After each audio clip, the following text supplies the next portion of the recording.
We'll break out your gold ties, cocktail dresses, ladies and gents.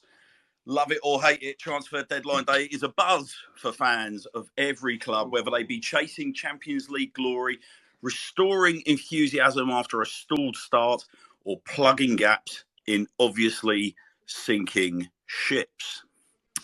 Fair to say, many Town fans would probably slot us in the middle category tonight.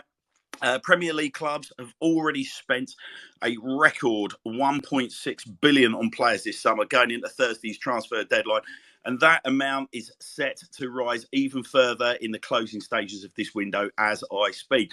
BBC Sport have said that the increase in spending comes after 2 consecutive summers shadowed by COVID pandemic's impact on clubs' income, in which the total fees had dipped to 1.1 billion last year.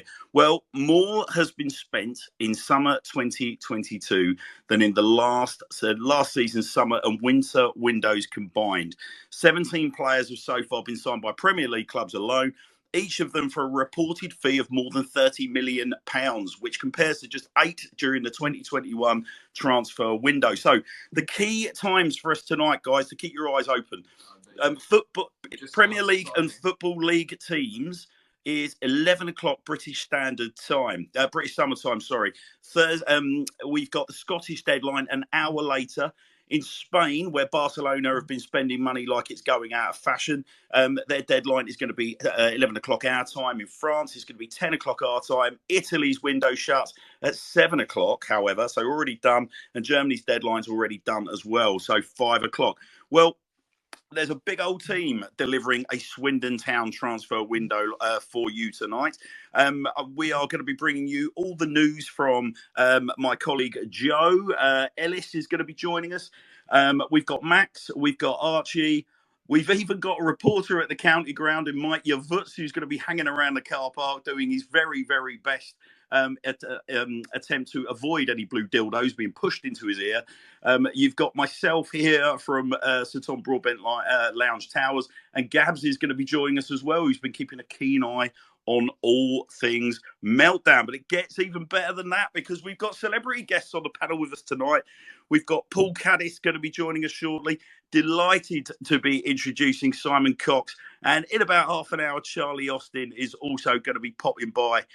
All of those guys are going to be in a position to talk to us about their own trials and tribulations on transfer deadline day. It would only be right and proper and polite of me to start by introducing Simon, who's waiting by for us. Simon, how are you, buddy? I'm good, mate. How are you? Oh, yeah. Well, things are just starting to hot up, mate, in Swindon Townland. I don't know if you've been monitoring our transfers. We had 2 signings announced just before we went live, and a third one has just happened as well, and we've just signed a goalkeeper. But we're told that there is a potential cherry on top of the ice cream for us as well. So what do you make, Simon? What a window this has been. It's been bonkers, hasn't it? Oh, he's 18. Hello, Simon. Have we lost you, mate? Right, while we try and reconnect with Simon, I'm going to do my best to see. Let's see if we can get the host back on. Joe, can you hear me loud and clear, buddy? I can indeed, mate. Yep. Hello, mate. I think we're having a few issues just trying to get Simon back online. Max, good evening. You're with us, are you, pal? Evening, mate. Yeah, in all well, can hear everything. Lovely job. We've got Gabs. How are you, Gabs? I hope you're going to be singing along with us tonight. Oh, I don't know about that. We'll have to wait and see. Mate, you've been singing in our WhatsApp group all day, so I'm going to insist on some singing later if we end up doing something spectacular. You might get a Bammy blood cart from me in a bit. We'll see. And we've got Ellis. How are you, Ellis? Evening, I'm good, thank you. Lovely job. Well, listen, guys, as you all well know, because we're all on the same WhatsApp group, our host at the county ground has had minor battery issues. So he's just shot off to stick a little bit of charge in the battery. Mike's going to be joining us shortly. But Mike's already told us that there's been some rather mercurial comings and going from the county ground tonight. So, ladies and gentlemen, you're not going to get it anywhere any quicker than the Sir Tom Broadbent Lounge tonight. So stick tight with us. See if we can get Coxie back online. Si, can you hear us, buddy? Yeah, I'm here, mate. Yeah, I don't know. The mouse is not running around the Wi-Fi wheel too quickly around it. Don't worry about that, Coxie. Well, listen, Coxie. I was saying that if you were to take a view across the board of the transfer window, I mean, I kind of summarised it at the start: 111 billion or so last year, was it? And then we've got something like 170 this time around. Absolutely obscene figures. It's all gone bonkers, hasn't it? Yeah, it's stupid, mate. I'll be honest with you. It's absolutely ridiculous. And to be honest, I was thinking this a minute ago that some of the players that are going for ridiculous amounts of money aren't even worth it either.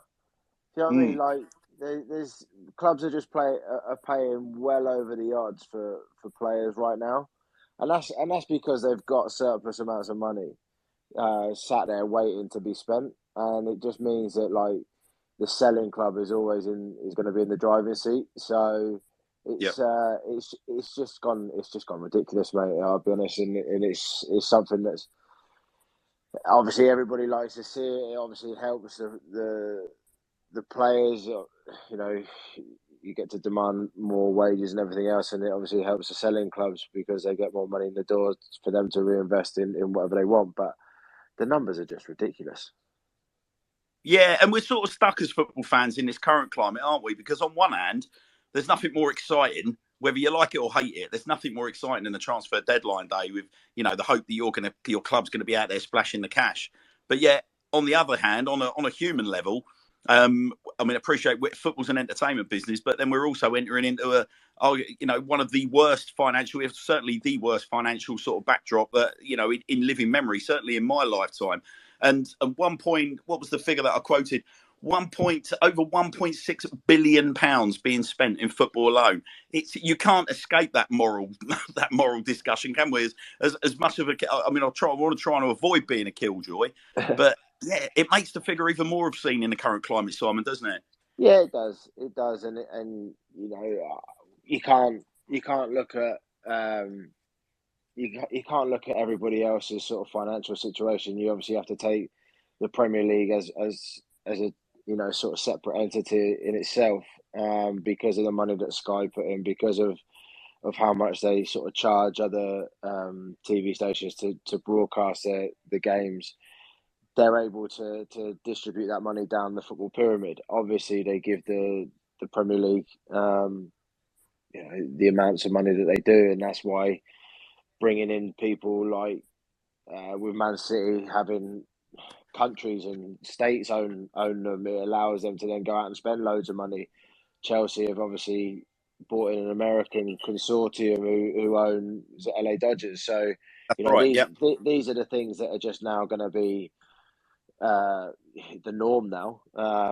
So you have to just sort of take it with a pinch of salt of the numbers that are being branded around. And I think obviously if you look at what the numbers were 15, 20 years ago, then you take into the inflation prices and everything else. I think you're probably still on the same sort of track, which is probably about right. So it just sort of beggars belief a little bit of some of the numbers that are being branded around right now.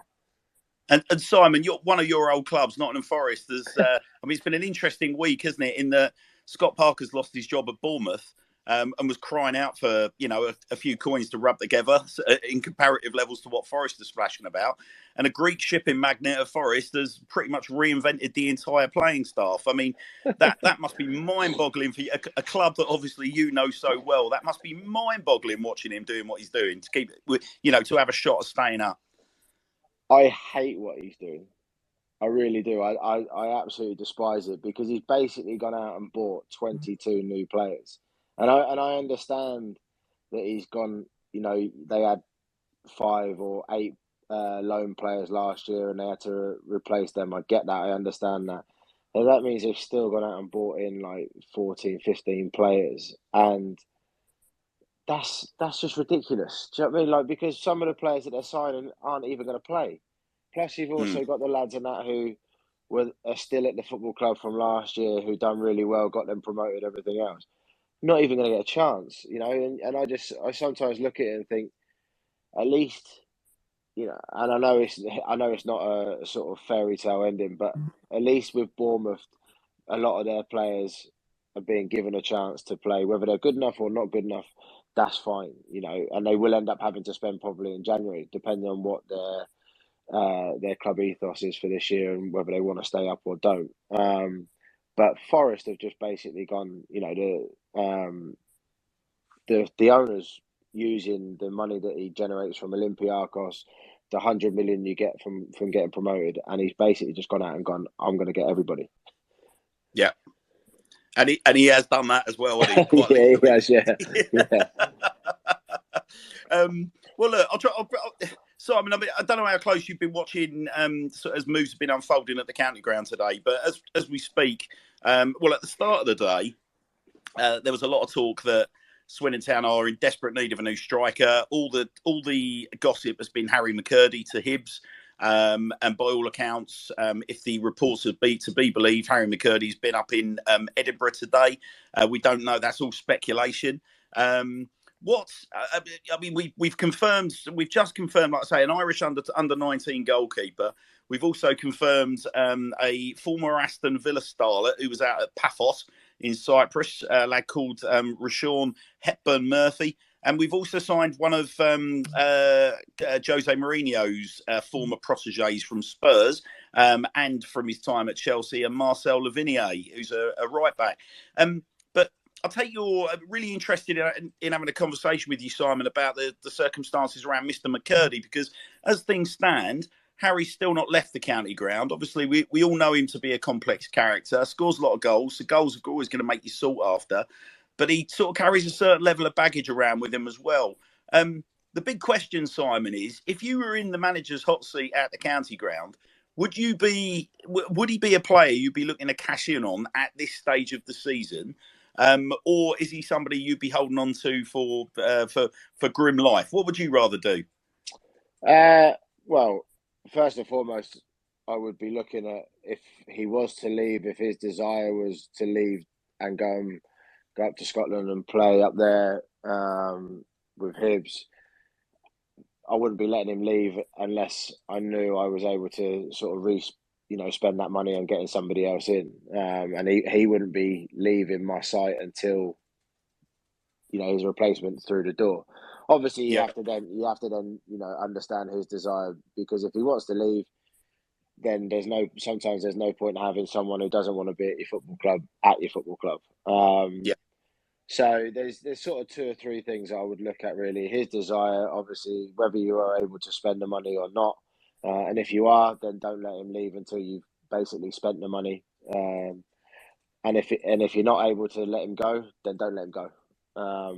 So he is someone, like you say, his goals, obviously he did really well last year, got a lot of goals last year.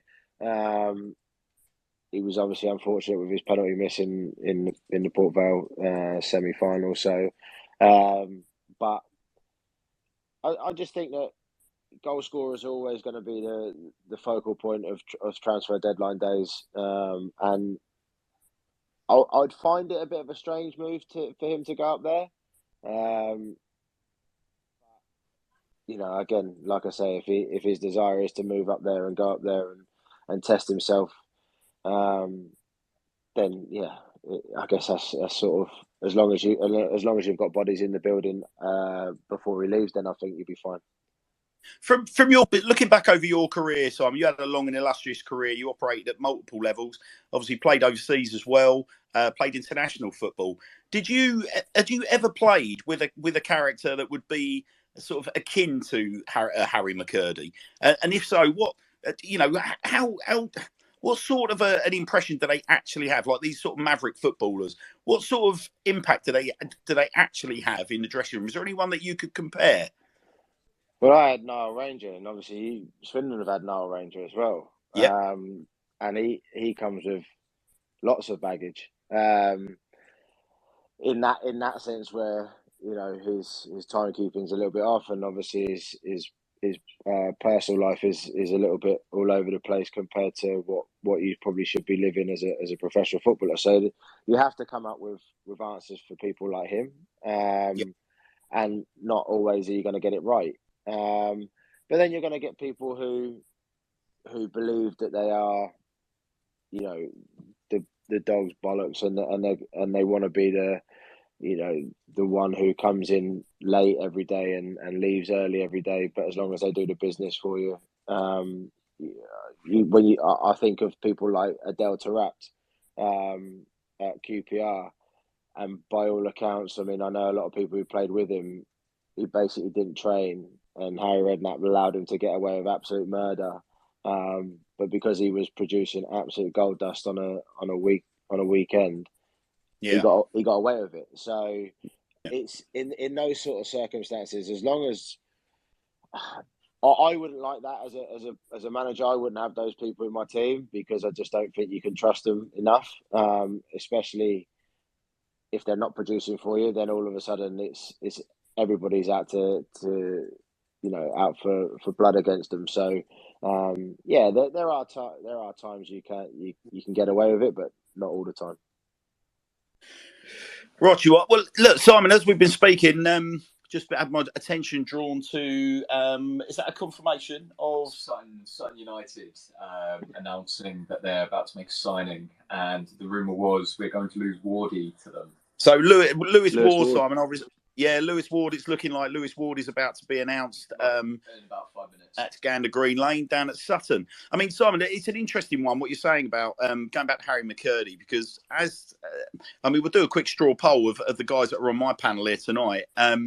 He obviously we've had a difficult start to the season at Swindon. Obviously we've only got one defeat in the league, but it's all been draws apart from the one win against who we all believe is going to be the league's whipping boys in Rochdale. And then Harry's fallen foul of disciplinary issues, much like last season, but clearly the authorities are coming down on players like a ton of bricks this year.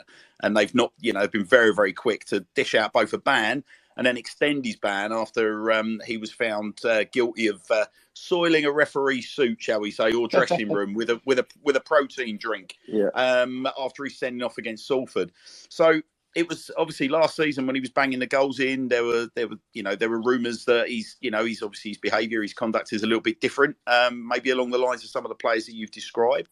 But he was absolutely adored because obviously we're gunning at the top end of the league. This season, of course, we've had. He's hit the 2 goals. He's found himself suspended. He's found himself on the wrong side of the authorities. And young Mr. McCurdy has sort of found himself in a position where Swindon fans are kind of split down the middle, really, with some people saying they'd be willing to see someone that was a talisman last year go, and others saying they'd be willing to stay. So, I mean, I'm going to try and bring the boys on at this stage. Gabs, I'll start with you, mate, if you're still listening in and you want to unmute. Harry McCurdy, based on some of the things that Simon's saying, the financial interest that there is in reportedly in Mr. McCurdy, does he stay or does he go in your book, Gabs? To be honest, I'm not fussed either way. I think he's an asset to us. He's got, he's in the last year of his contract. So if he goes, great, because it means we can get money out of him. But also for other clubs, he's only really done it for one season in his career. It is a bit of a risk paying for him when he's out of contract in the season, and if he has another good season, he can go for free. So I don't know why Hibs are jumping the gun, especially because they let Christian George go on loan as well. It looks a bit silly now they haven't managed to sign McCurdy. It does, doesn't it? And also, Gabs, the kind of money that they're talking about for McCurdy, I mean, for us, that's a fairly princely sum. If Hibs come up with like £400,000 for a League Two striker that, really, he's only had one decent season in his career to date that he can really speak of. That's good money for us, right? I'm pretty sure that it was the same fee as what Deutsch left Forest Green for. Yeah. And, obviously, Mr. Vince has got a bit of money behind him, so I think he took the instalments at the time. Aye. Yeah. All right, so yes or no, Gabs? Do you keep him or do you sell him?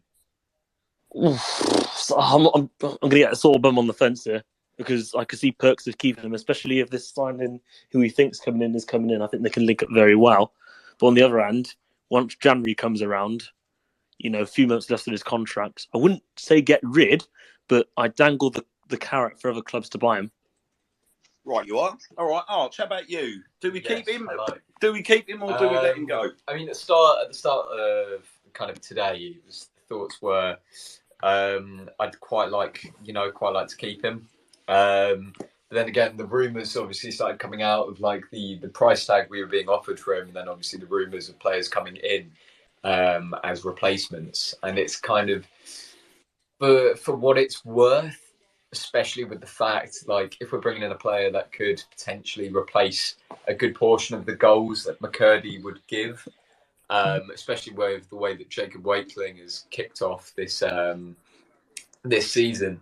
For me, throughout the day, it kind of became more of a, I'd be more inclined to let him go, but only if we stood firm. Obviously, when rumours of like a cut price deal came out, it was kind of like, well, there's not really much of a point. Then obviously we want the money up front, in my opinion. So it's kind of, it's that for me. There's been a lot of speculation. For those that aren't aware, there's been a lot of speculation that Hibernian are attempting to renegotiate a fee or talk about instalments and so on and so forth. So that's what you're referring to, Arch? Yes, yeah. All right, so yes or no, Arch? Do you keep him or do you sell him? For the right price, you sell him. And what's the right price? Well, I mean, anywhere. I mean, obviously, rumours have been around like 300,000 up. What's the right price, Arch? I don't own a football club. What's the right price, Arch? I don't own a football club. I can't dive. What's the right? Come on. What's the right price? There's a lot of fence sitting on it. There is a lot of fence sitting, Coxie. It's an absolute disgrace. 300,000 in a Tesco nil deal. 300,000 in a Tesco. All right, fair dues. Ellis, I'll bring you in at this stage. Obviously, you're acutely aware of the talismanic presence of a young Harry McCurdy. Do we sell him? Do we let him go? Where are you sat at the moment? I would like to keep him on the basis that he wants to stay. If he genuinely wants to leave Swindon, then I think sell him. But if he's not too fussed, then I'd like to keep him, because you just can't. It's hard to replace 23 goals a season. Yeah, it's an interesting one, because I'll tell you what, Ellis, I mean, I want to pick up on the kind of discord that's been whipped up around Harry this year, because I mentioned that our fan base on the socials does appear to be a little bit divided around Harry, because you've got this, obviously you've got the goals, you've got the performances, you've got the sheer entertainment factor, all the things that I absolutely love about Harry McCurdy. But then there also seems to be a willingness for our fans to paint a picture of Harry McCurdy as someone that, is disengaged from the fans, doesn't particularly like the club. For him, it's a bit of a job. I mean, Harry made some comments in our end of year awards last year where, he talked about the fact that he was just amazed to be at Swindon because he just needed to get a job.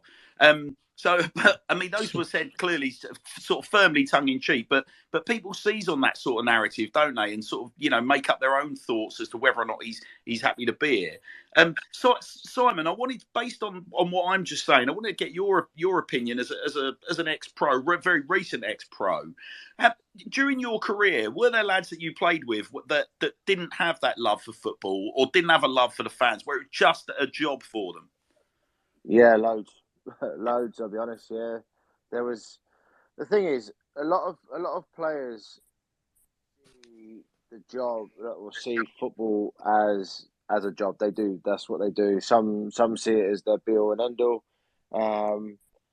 and it just depends on what type of person, what type of character you are, how you sort of been brought up. So yeah, I mean, I know a lot of people who don't like football, who are footballers as well. Yeah. So it's which is quite sort of well known within the game, that there's a lot of them who just don't like the game, but get really well paid for it and see it as what it is. And Simon, is that something that sort of creeps up on some of these lads, or is that something that you think these guys have always lived with? Because obviously, as fans, we've got that romantic notion that these lads come to our club. We all know that they're there earning a crust. That's their living. We like to think that the chest pumping, the kissing of the badge, and all of that jazz. But as a young kid, I remember running around in the park. It was the one thing that my parents couldn't stop me from doing. It was really part of what makes me as a personality. And the idea that sort of these guys end up just doing it as a job, is that, do you think, as a consequence of parents pushing them into football, or is it a consequence of just the blows and rigours of the professional game? What leads players to a point where you feel that they don't actually love the game as in a way that fans would hope they would? Well, you go from doing what you just said and kicking a ball back with your mates to doing it to provide and put food on the table.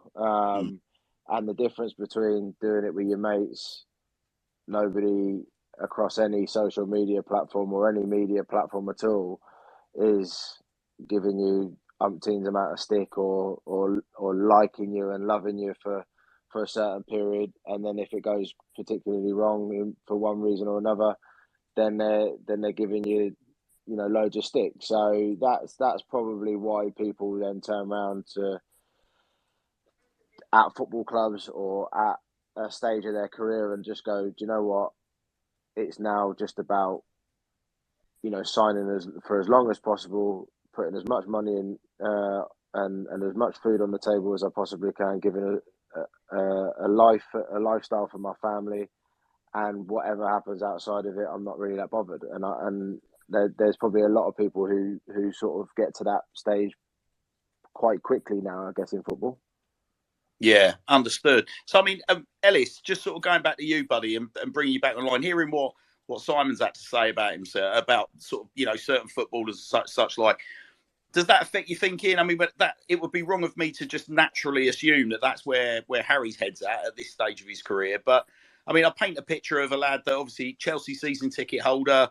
We see him attending Chelsea games as opposed to attending Swindon Town, like sort of close proximity to Swindon matches. Is this? Do you think we should just sort of like say, look, for better or for worse, and just be not allow that romantic notion of footballers loving our football club to affect how we feel about whether they stay or go, or does that affect your mindset at all, Ellis? Well, not particularly, because at the end of the day, going back to Harry, if he's scoring the goals, whether he sees it as a job or not, I'm not too fussed. If it gets us out of League Two, then crack on. Mm. Like there's no other character like Harry McCurdy in the team. When he's got the ball, you just don't know what he's going to do with it, and it's just that little bit of character that adds to the game, a little bit of excitement. And so rare as well, Ellis, isn't he? In the modern game, so rare to have such a throwback. I mean, the guy sort of transcends the 80s and back into the 70s with some of those characters. The sort of players that, I mean, I started watching football in the mid 80s, and lads by the name of, like Robin Friday, Frank Worthington, all these kind of guys. You seldom get those kind of characters talked about in the modern game. Harry very much kind of fits that mold, doesn't he? So your attitude is, irrespective of the baggage, he scores goals, he entertains. It sounds to me, Ellis, that you're going to say we keep him at all costs. Yeah, I mean, if we have that replacement there that can score those goals and can get 20 plus goals a season, then obviously I'd pick that player, a player that would actually, want to play. But if Harry's performing every week, and if he's not sulking about, then we've got to play him. Is that something that he's going to be like, though? If he doesn't get his move? That's the question, though. Is he going to come if this deal don't come through? Is he going to come back, and is he going to be a different player and not want to play? Yeah, that is the big thing, I think. This is why deadline day is such a tricky sort of set of business rules, because when players don't get their move on deadline day, then you have to mould them. You have to keep them happy for the next sort of 4 or 5 months leading up to January, depending on whether you play them or they don't play, whether they want to be there, they kick up a fuss, they're happy, all of that sort of stuff. And I don't know his character, but by all accounts, we've mentioned on here tonight that if he is that little bit of a maverick, then is he the one person that you don't really want around your dressing room if he doesn't get his move? And you've also got issues, I'm guessing, Simon, as well. If, for example, if say the instruction from or the arrangement, for want of a better word, between him and his agent is such that, look, we're going to run our contract down here. We're going to look to move as a free agent in the summer and sort of cash in that way. The issue there, of course, all very Jerry Maguire this, but, you know, the risk of getting injured, you know, does that mean, you know, that's going to affect their psyche in terms of, you know, how they apply themselves? I mean, again, Simon, I'm not asking you to name names, but do you ever find yourself over the course of your career playing with people where their contracts were running down and you could tell that they were just doing their damnedest to not get injured? Is that a thing, would you say? I don't think that was never something that happened to any of the players that I ever played with.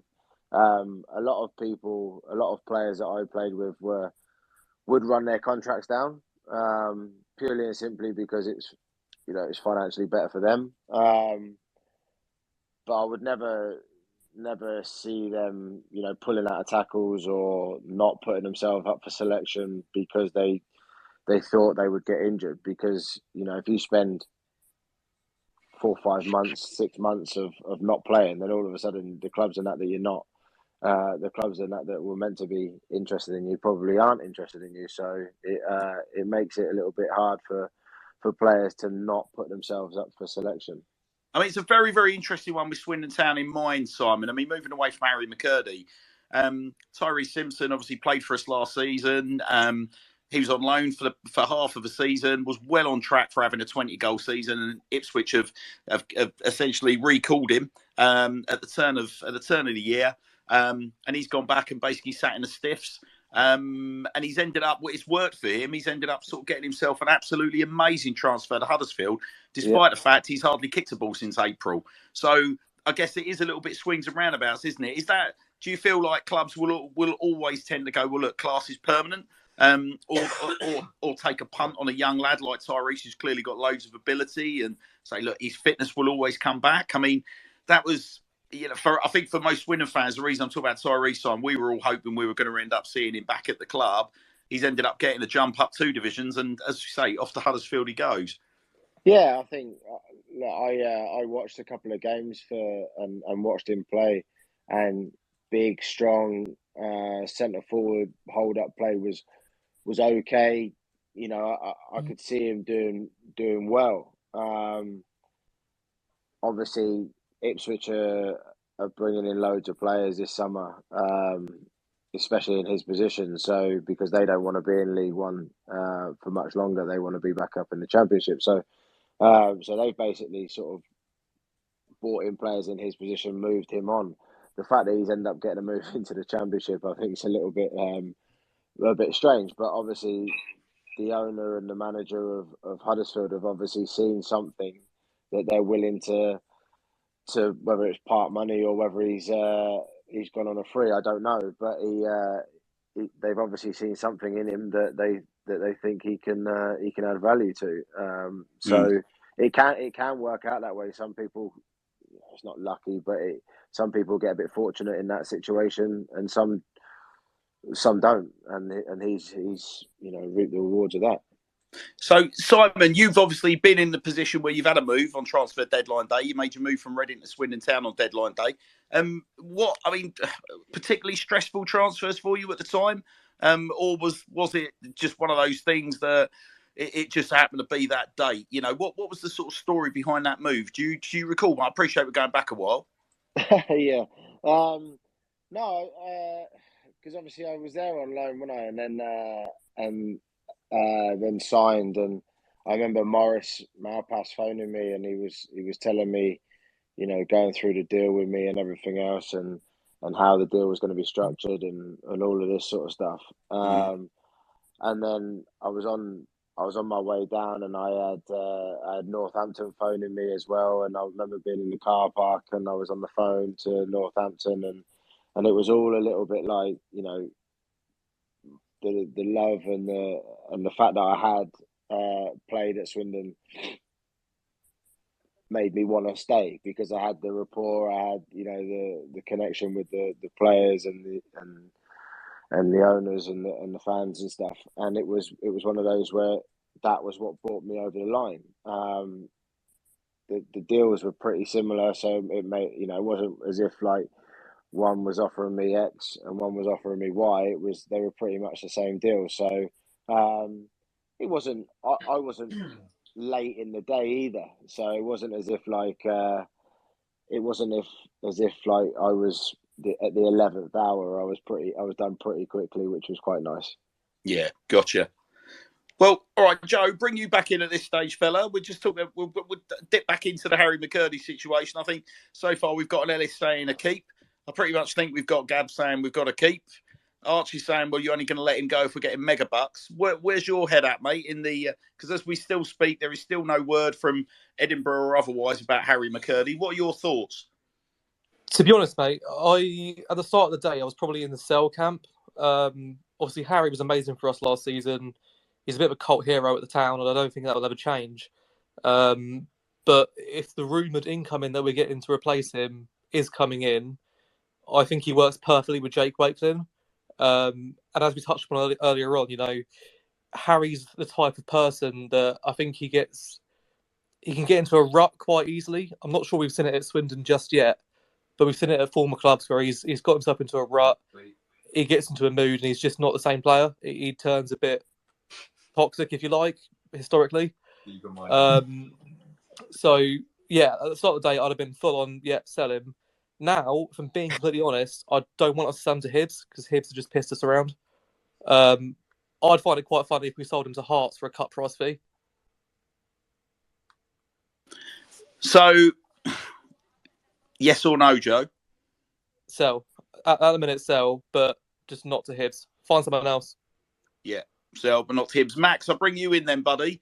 Certainly not last but not least, because we should be joined by our intrepid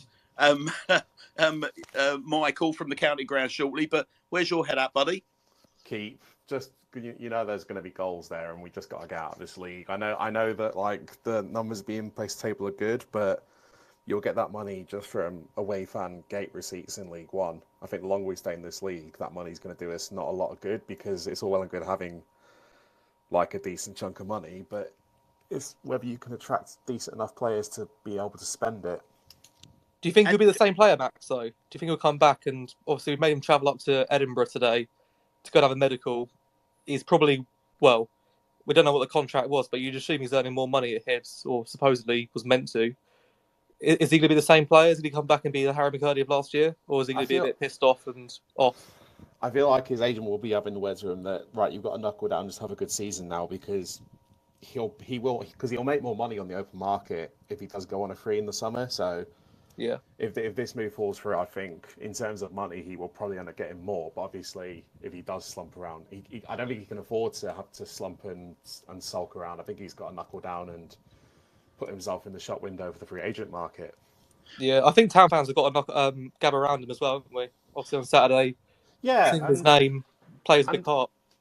Yeah, he did score a lot of goals last year, and to be fair, I think a lot of us were surprised that he didn't leave us that he hasn't left us yet anyway. Yeah. So I think having him there is a bonus, and even if he doesn't hit 25 goals, you've seen the way he links well with Wakeling. I think if they're both playing together, they'll both hit 10, 15 goals, which I don't think you can sniff at, really. I mean, it's an interesting one. I think the keeps just about shade it, but I think obviously Simon's raised some really, really interesting points about the kind of watch outs for dealing with egos and the potential kind of hurdles. And again, we've discussed the kind of pluses and minuses. I think for what it's worth, I think I don't know, I'm just an old football romantic, always have been. I would be of the opinion that if he doesn't want to be here, and if he's going to risk us losing him for free, then I would see about getting a deal done on the proviso that we've got somebody else walking back through the door. Thank you, Rachel, who's just texted in to tell us that Rachel will also be wanting us to sell Harry McCurdy. But then we're also hearing from H the Duck, who's tweeted in and said that we should be keeping him. I think on the whole, we'll keep that debate going until we know. Well, certainly we will change tack ever so slightly, and we'll dip back into the transfer market across our group. But I think until we get the nod either way, it's going to be a fairly constant debate that's going to be ongoing. Rachel, good evening. Lovely to see you join the speakers. You just said sell him. Yeah. What's your thinking?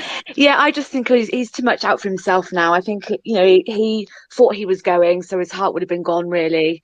And I know I'm quite vocal about some of the stuff he puts on social media. I just don't think he's a team player in the main. And I know that, that might be unfair in some aspects, but no, I think his head would have gone. So I would sell. As long as we can get the replacement in that we think is coming, excuse me, then yeah, I would get rid of him. Or sell him. That sounded a bit harsh, sorry. Sell him. No, well, listen, and also Nathan's just text to say we got to keep him. Ignore Rachel. We've got to keep our goal scorers. I don't think his head is in it anymore. I just don't think it will be. But as long as we get a decent replacement, which I think is coming tonight, fingers crossed, then I'd take the risk. I'd sell him.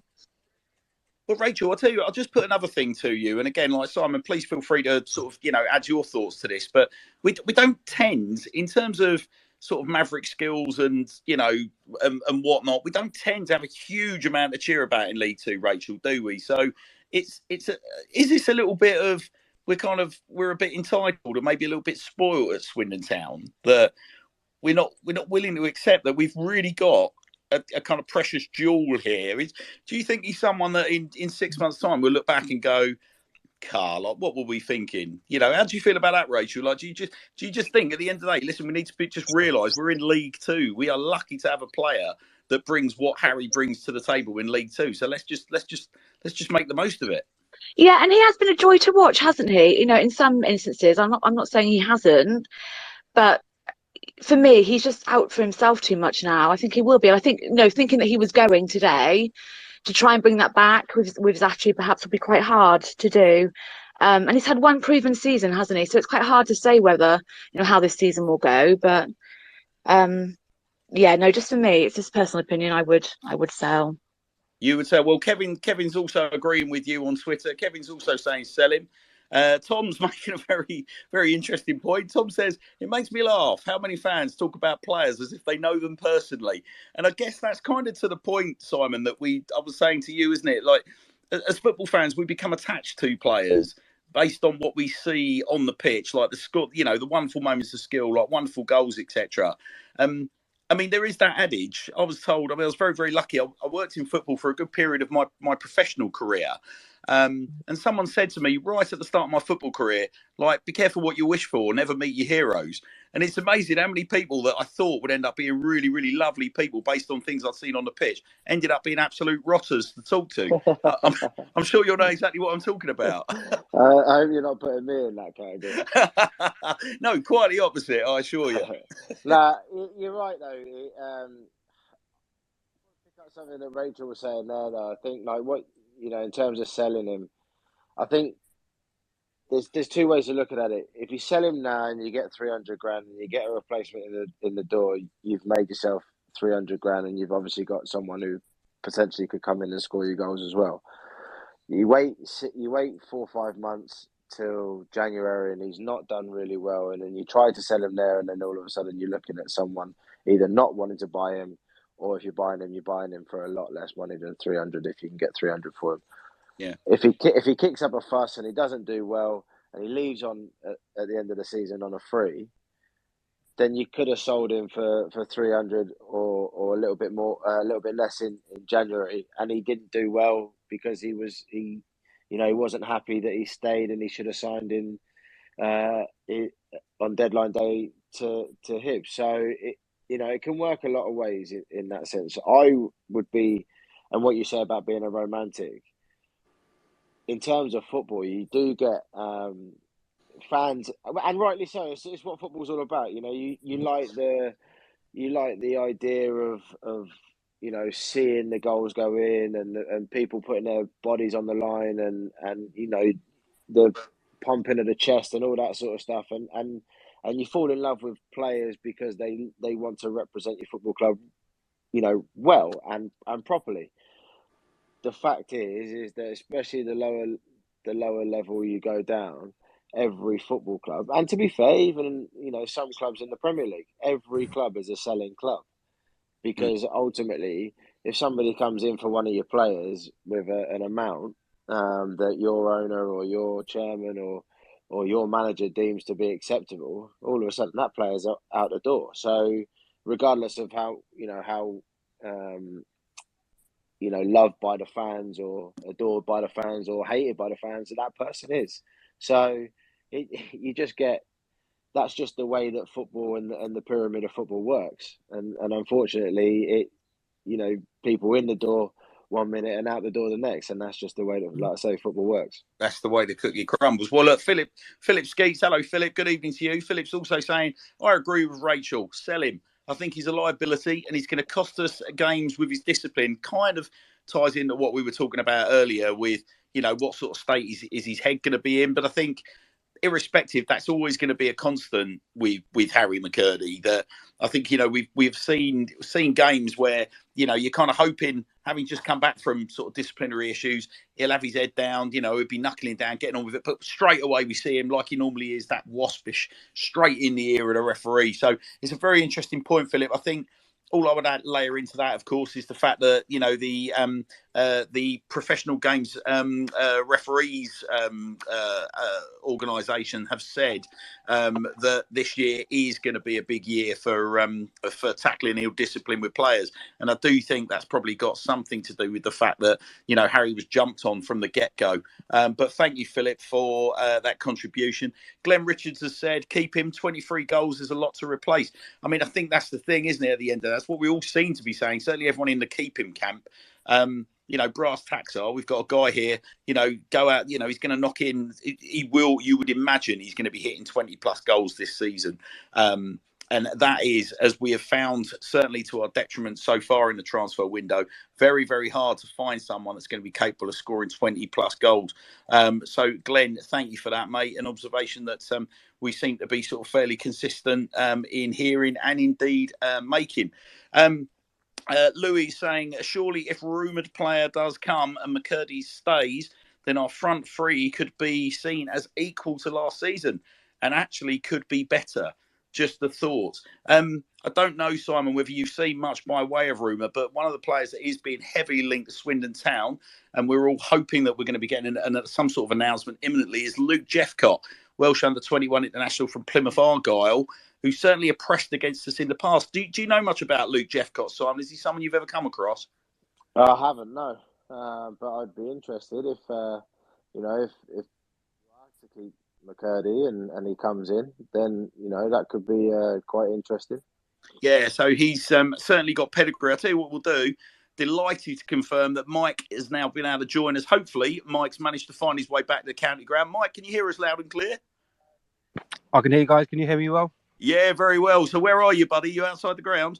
Literally, I'm sitting outside the Legends Lounge right now in my car. It's quite quiet outside. I was here earlier with a couple of guys from Twitter, Jay Morns and STFC Brandon. We were just watching some cars coming and going, the sort of players that were arriving and leaving, that kind of thing. So, it's been a very busy day at the county ground. Now, am I under the impression, Mike, you've met a couple of our announced signings already? Yeah, so we did see them as they were going. So as soon as I sort of rocked up, I sort of got chatting to a couple of the old guys who were there, like I said, off of Twitter, and we saw Livinier packing up in his car. I think he was with. We also saw Aguiar and Bryn. I can't remember exactly who Livinier was with, but we saw him, and then obviously later in the day we saw Jephcott as well. He was leaving the county ground, and we also saw. So let me hold on there. Easy, Tiger. Can't just breeze past that. Wow. Hold on a second. Are you telling us that you have seen a man that you believe to be Welsh under-21 Luke Jephcott coming and going from the county ground, Michael? Is that what you're telling us? I don't want to spoil things for later. I don't want to be too explicit. Well, now that is very, very, very interesting. What are you basing this identification on, Mike? I mean, where's that come from? We talking to. We did see him leave the reception sort of area of the county ground. He was with someone who I imagine was his agent, and he sort of did have a look back at us because obviously there was three of us just sort of stood there, and we managed to one of us got got a bit of a snap as he sort of looked back, and obviously I sort of asked the question. I was 100%. Are you guys, confident at Jephcott? And they were more than I was, because I'm not as familiar with what he looks like. So personally, I'm pretty confident. So basically, a couple of lads that we know off Twitter that know their onions identified a chap that we believe to be Luke Jephcott. It sounds like you've managed to have a quick hello with him. Did said person give anything away, Mike? To be honest, we didn't. So we saw him at a bit of a distance, and we didn't want to sort of bother him as he was. He looked like he was going somewhere. So we didn't actually manage to have a few words with him, but we did manage to sort of get a little bit of a gander, shall we say? Right, you are, mate. All right. Well, listen, keep us posted, because if there are any comings and goings at any point, you just jump on, mate, and interrupt whatever it is we're chatting about. I'll at this stage, I will. We appreciate we've probably still got all the club management in the stadium at the moment, Mike. I'm led to believe, and hopefully we'll be in a position to have a chat with some of the likes of Rob Angus and Sandro as they're coming out. They're all aware that we're broadcasting tonight, so fingers crossed. Between now and midnight, when we draw a line under things, we'll be able to get an exclusive out of you, Mike. So, just been joined by the wonderful Charlie Austin down under. Charlie, how are you, buddy? Good evening. Good morning to you. Good morning, mate. How are we all? All right? Yeah, very well, Charlie. So listen, you've literally just pulled your head off your pillow. Are you aware of what seems to be unfolding as a particularly interesting transfer deadline for Swindon Town? We're talking about potentially Harry McCurdy going Hibernian, potentially Luke Jephcott replacing him at the county ground, to be confirmed. There's a potential sighting of him from our man at the ground who's just been on. We've signed a right back from Tottenham. He's got plenty of England youth caps, and we've got a young striker as well, former Villa striker, who's been playing over in Cyprus. One of those classic sort of like young starlets. Look, maybe he's lost his way a little bit and is looking to get the bit back between his teeth. Rashawn Hepburn-Murphy. So are these names, Charlie? Would you say that sounds like good business for Swindon Town in the current window? Yeah, listen, the names is not one that I've known or know any of them, but they're looking to bolster the squad. The one that obviously, if you can get the lad in from that was at Villa and Cyprus, trying to re-establish himself, is a perfect place to do that. And I really like the like-for-like stuff, because as generations as time's gone past, it's not really been the perfect thing for Swindon, has it? If McCurdy does go, why are we waiting so long to get someone in the door straight after? I'd have rather just got someone in beforehand, and then if he's going, because as long as Jephcott's not a panic move or anything like that, do you know what I mean? So I think it's going to be very interesting to see it. Listen, if he does go, it's going to be a big loss, regardless of what people think of him, that they want him to stay or they want him to go. 23 goals is a lot of goals to replace. Yeah, it really is. I mean, listen, Charlie, we talked a lot about mindset, and you as a player, you always fascinated me because of the background that you had coming into the game. Obviously, you were involved in the youth setup, then you've dropped out of the game and you've gone back down, re-established yourself, coming back up through the non-league ranks, and then you really hit your stride at Swindon Town, and from there on, you never looked back. You always played with a certain swagger, a certain passion that, I think one of the reasons why you're so well regarded, certainly by Swindon fans and other fans of all the other clubs you've played for, is that you always felt like you were one of us on the pitch. And Coxey's obviously still on with us at the moment. He was talking about, playing with certain people that didn't necessarily have that fire in their belly or that love for the game. Do you think that's at all important that, if Harry's head is not in the game, it sounds like potentially he's one of those players whose head maybe never was in it, in terms of the way that the fans would love him to feel about our club. But there are others obviously saying, well, that doesn't really matter as long as he scores goals. That kind of seems to be what you're saying, Charlie. But I guess what I'm trying to say is I'm trying to do a bit of a like-for-like comparison. If I took him and compared him to you, you're both very different personalities in terms of the way you feel about the game. Yeah, I think so. It's complete opposite, but the complete opposite kind of people, I guess. But it comes two ways with Harry. I remember watching him the first time, and I watched him at home against Carlisle last season, which the game was 1-1, and I thought he was fucking useless. And I honestly did. I thought he was useless. And be old. Fast forward, obviously 6 months to the Barrow game, 1-1, and he was still useless when I watched him. But the guy had 21 goals at the time, so he'd obviously got a talent. A couple of my mates have said, obviously he's been really good. He's been a standout performer, etc., etc. So I think the thing with Harry is you can tell in his demeanour that he wants to be the standout character. The way he approaches everything, he wants to be the standout person. So with the fans, you're never going to get everybody on side with Harry. You're not. He's the person that turns up, and he's either going to have a great game, or he's going to turn up and do absolutely nothing. But the thing is, like the big thing is, it's 23 goals. He finished in the playoff position last year because the guy scores 23 goals. Now, you can go all the way up and down the football pyramid. If you take a 23-goal striker or winger out of your team, that's going to leave a massive void. And that no matter what, this Plymouth lad's coming in, the under-21 England international, whatever, he's going to have a big void to fill. Now, there's no way he's going to get no settling in time. He's going to have to hit the ground running. Someone's going to have to replicate what Harry done last year. It's as simple as that. Yeah. Well, and it would appear, I mean, we've been linked with, I mentioned Luke, I've mentioned Jephcott, obviously Welsh under-21, but he's not playing regularly for Plymouth. Very different player to Harry. So it's going to, you are talking, and you've got, and the other lad, Roshan Hepburn-Murphy, is, we believe at the moment, carrying a bit of an injury and isn't necessarily going to be fit for the weekend. So you're going to let that 23-goal striker sort of like disappear out the door, and you've got a couple of players who are going to be sort of pushing themselves to get fit. I think the concern for me, Charlie, is that the gaffers talked in the summer about the fact that there's a lot of players that have come into the club that are still getting up to the levels of fitness that Swindon Town demand, and that he demanded for our style. Yeah, but what he can't be saying things like that. He needs to he's the one in charge. He's the one at the helm. He's the one that does the training. So if they're not up to speed, what's he doing? Get them up to speed. You're the man in charge. Can't keep talking like that. You're the one in charge. Other players are not fit. Run them then. Do something with the ball. You're the man in charge. You're the one's head's on the block. If you lose 6 or 7 on the spin, mate, you're out the job. Yeah. So you can't, sometimes I get it. Listen, managers protect players a lot. I've been there where managers protected myself, and dressing rooms I've been in. But ultimately, listen, players' contracts are a lot stronger than what managers are. Yeah.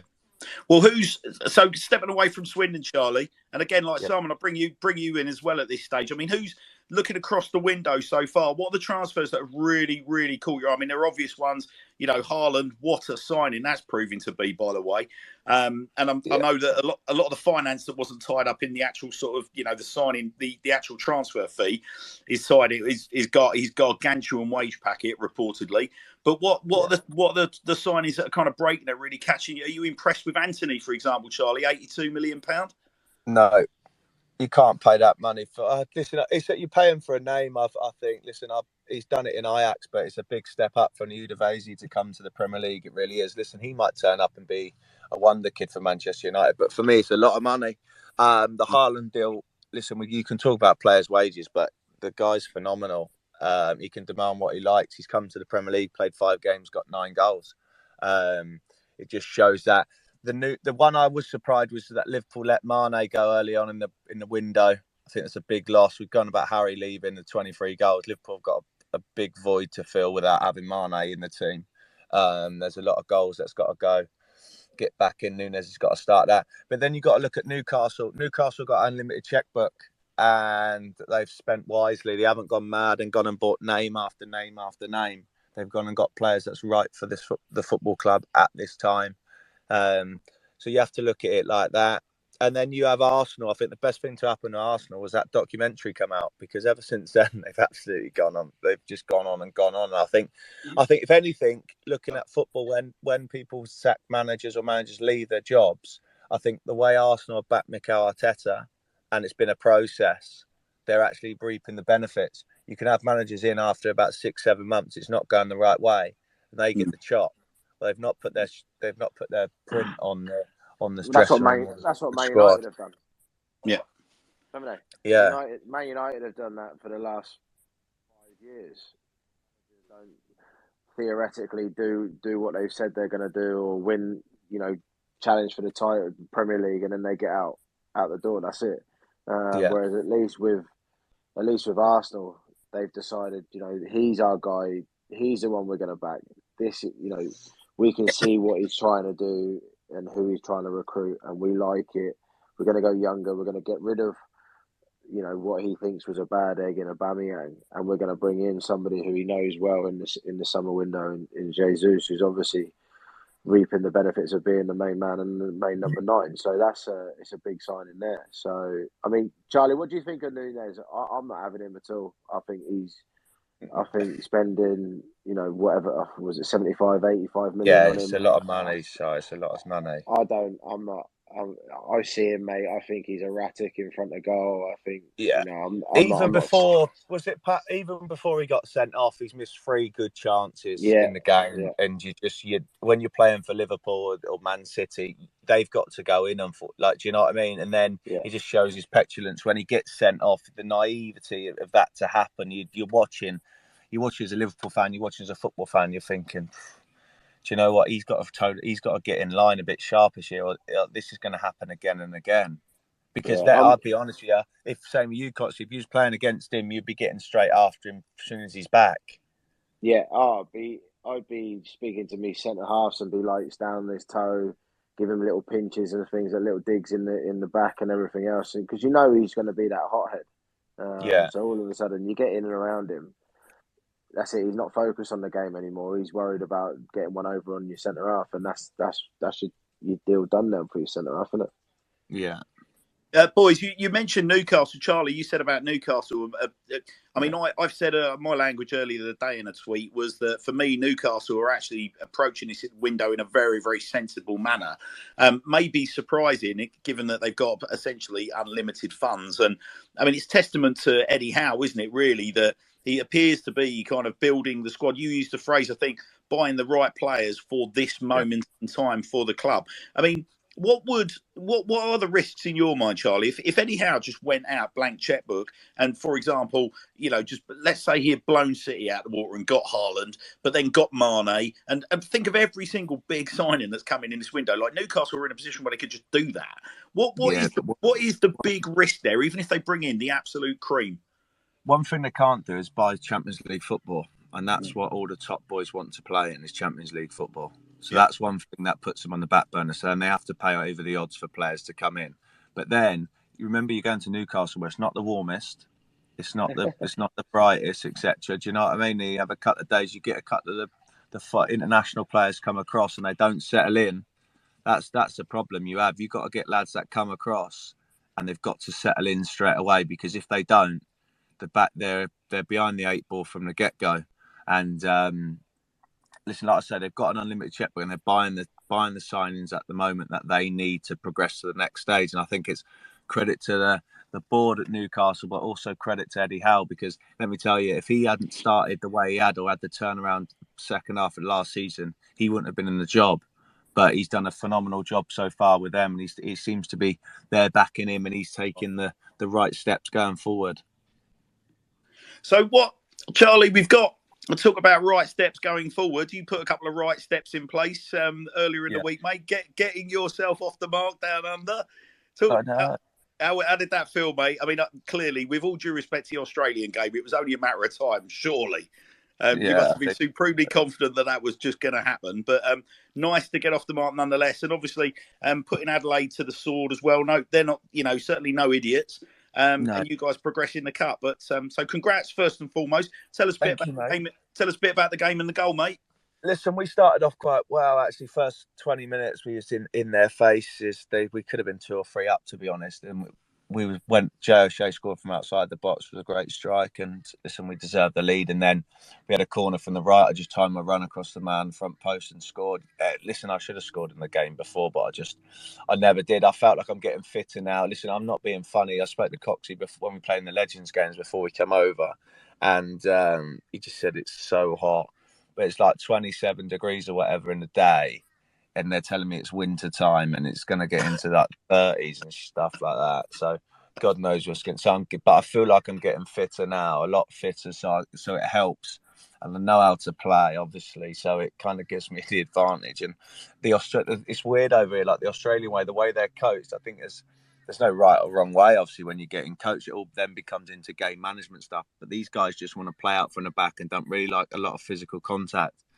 It's where, for me, that's my game. So they got some old fart from England bashing them about. They don't really like it, or they don't really like know how to deal with it, you know. So listen, no, other than that, it's all good. The wife and kids are over, which is fantastic. Also, just settling in and then just taking week by week, see how we get on. But we got Sydney United in the semi-final, which gives us which is obviously away, but it gives us a good opportunity to put ourselves up against them. Listen, we're 90 minutes away from a cup final before the season starts, so it's good going. It also gives us a one step ahead of Adelaide, I think, mental block going into the season ahead. Well, we just had. When's the last train out of Edinburgh? When's the last train out of Edinburgh? What's that supposed to mean? We're getting cryptic tweets in from hacks all tied in with Harry McCurdy's transfer. It looks like that move may well have collapsed, according to a hack over here. Simon, sorry, diverting away from that distraction and going back into what Charlie was saying about getting his first goal away. Do you remember your first goal, Simon? Did it take a while down there? Now you're asking. Do I remember? Yeah, I think I remember my first one. I'll be honest with you. It took about I think 2 or 3 games. Yeah, it was interesting. It was just interesting, mate. Like to what I said to Charlie in the Legends game about the heat. You know, there's nothing that can prepare you for it. So the quicker you can get up to fitness. Obviously, I went over in January, which is obviously their summer. So I went straight in at the deep end for the 30-degree heat, and it doesn't let up in the evening. So the better he acclimatizes and the more minutes he plays, he'll score more goals, no doubt. Well, there you go, Charlie, mate. There's your challenge. Just got to get those miles in the tank, fella. I know, mate. Put up with the heat. Tell me about it. But he'll be all right. He'll be all right. Listen, I wear shorts every day, mate. So I wear shorts every day and flip flops. So I'm acclimatizing and settling well enough, bud. Yeah, just watch out for the spiders on the floor, mate, as we disappear into our autumn and you're rubbing it at your shorts and flip flops. You just watch out for the spiders and snakes. I'm not too worried about that. Listen, I understand you get some nice days over there. The ones I've just feel for you when it gets to about November, December, January, February, when it's lashing down with rain, it's freezing cold, you don't see the sun for about 3 weeks. Then I'll be all right. But no, listen, it's all good over here, mate. It's all good. What is so who's the town got the weekend? We got Gillingham, mate. So we're renewing old rivalries with our friends just down the road from where I live, as you'll know. Just across the bridge in Medway. Rivalry with Gillingham going back to the 70s after the mother of all tear-ups at Priestfield, which involved football players and fans alike all being arrested. But the rivalry with Gillingham's an odd one. They still sing "Stand Up If You Hate Swindon" every home game, which was a little bit strange when I was a copper down in Kent. I don't mind telling you. I've got imagine. I think we're going in with the better of the 2 teams in terms of the form. Gillingham were pretty high hopes going into this season, but they're in pretty dreadful form. I think most of us will be sort of feeling like we did, not too dissimilar actually from where we were at the weekend. I think they'll be expecting that we'll go there and do the business. Certainly, the local fans down in Gillingham aren't expecting any miracles from their side. So, yes, mate, we'll keep our tails up and we'll have a proper catch up with you in relation. Mark, just before you go, if his deal's off, they've all got. What I'm just speaking from my experience. Yeah, if his deal's off, you've got. Obviously, it goes both ways. Yeah.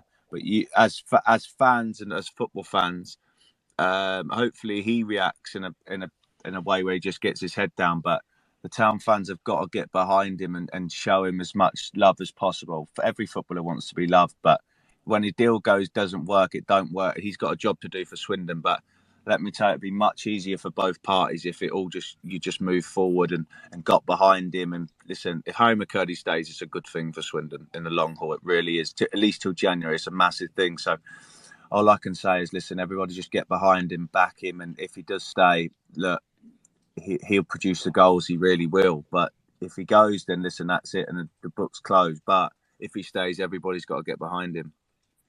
Well, there you go. I mean, listen, ladies and gentlemen, listening in, wise, sage words, nonetheless, from Charlie Austin. Charlie, thank you ever so much, buddy. Best of luck. So your next game's Sydney, right? Yes, Sydney next week. But I'll speak to you next Thursday. But we wouldn't have played, but we played Melbourne on Sunday, just in a friendly. So I'll catch you next Thursday morning. All right, mate. All right, then, buddy. Take care of yourself, Charlie. Be good, mate. All the best. See you later. See you, Coxie. Take care, son. Bye. See you, mate. Take care. Well, Charlie Austin, ladies and gentlemen, and his message is quite clear, isn't it? If Harry McCurdy stays at the county ground, it's kind of like every fan's responsibility.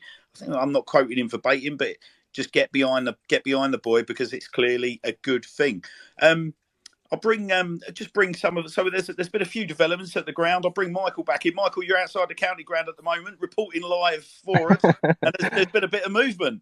So we're talking about a couple of high-powered vehicles darting backwards and forwards. That's essentially what this turns into. Is the high-powered vehicle watch. We're just seeing sort of any cars that come. I mean, we've noticed a trend that most of the footballers seem to arrive in sort of very expensive 4x4s. So I was on the lookout for one, and when one sort of came in, it was a very nice Beamer, blasting music. I thought, yeah, it sounds like a footballer, and I started sort of approaching the car, and I don't know, a group of 4 guys got out, and I'm not sure they were all footballers. So I made sure to vacate the area pretty swiftly, and I'm sort of still on the lookout for other cars at the moment. If there's any more developments, I'll give you a shout.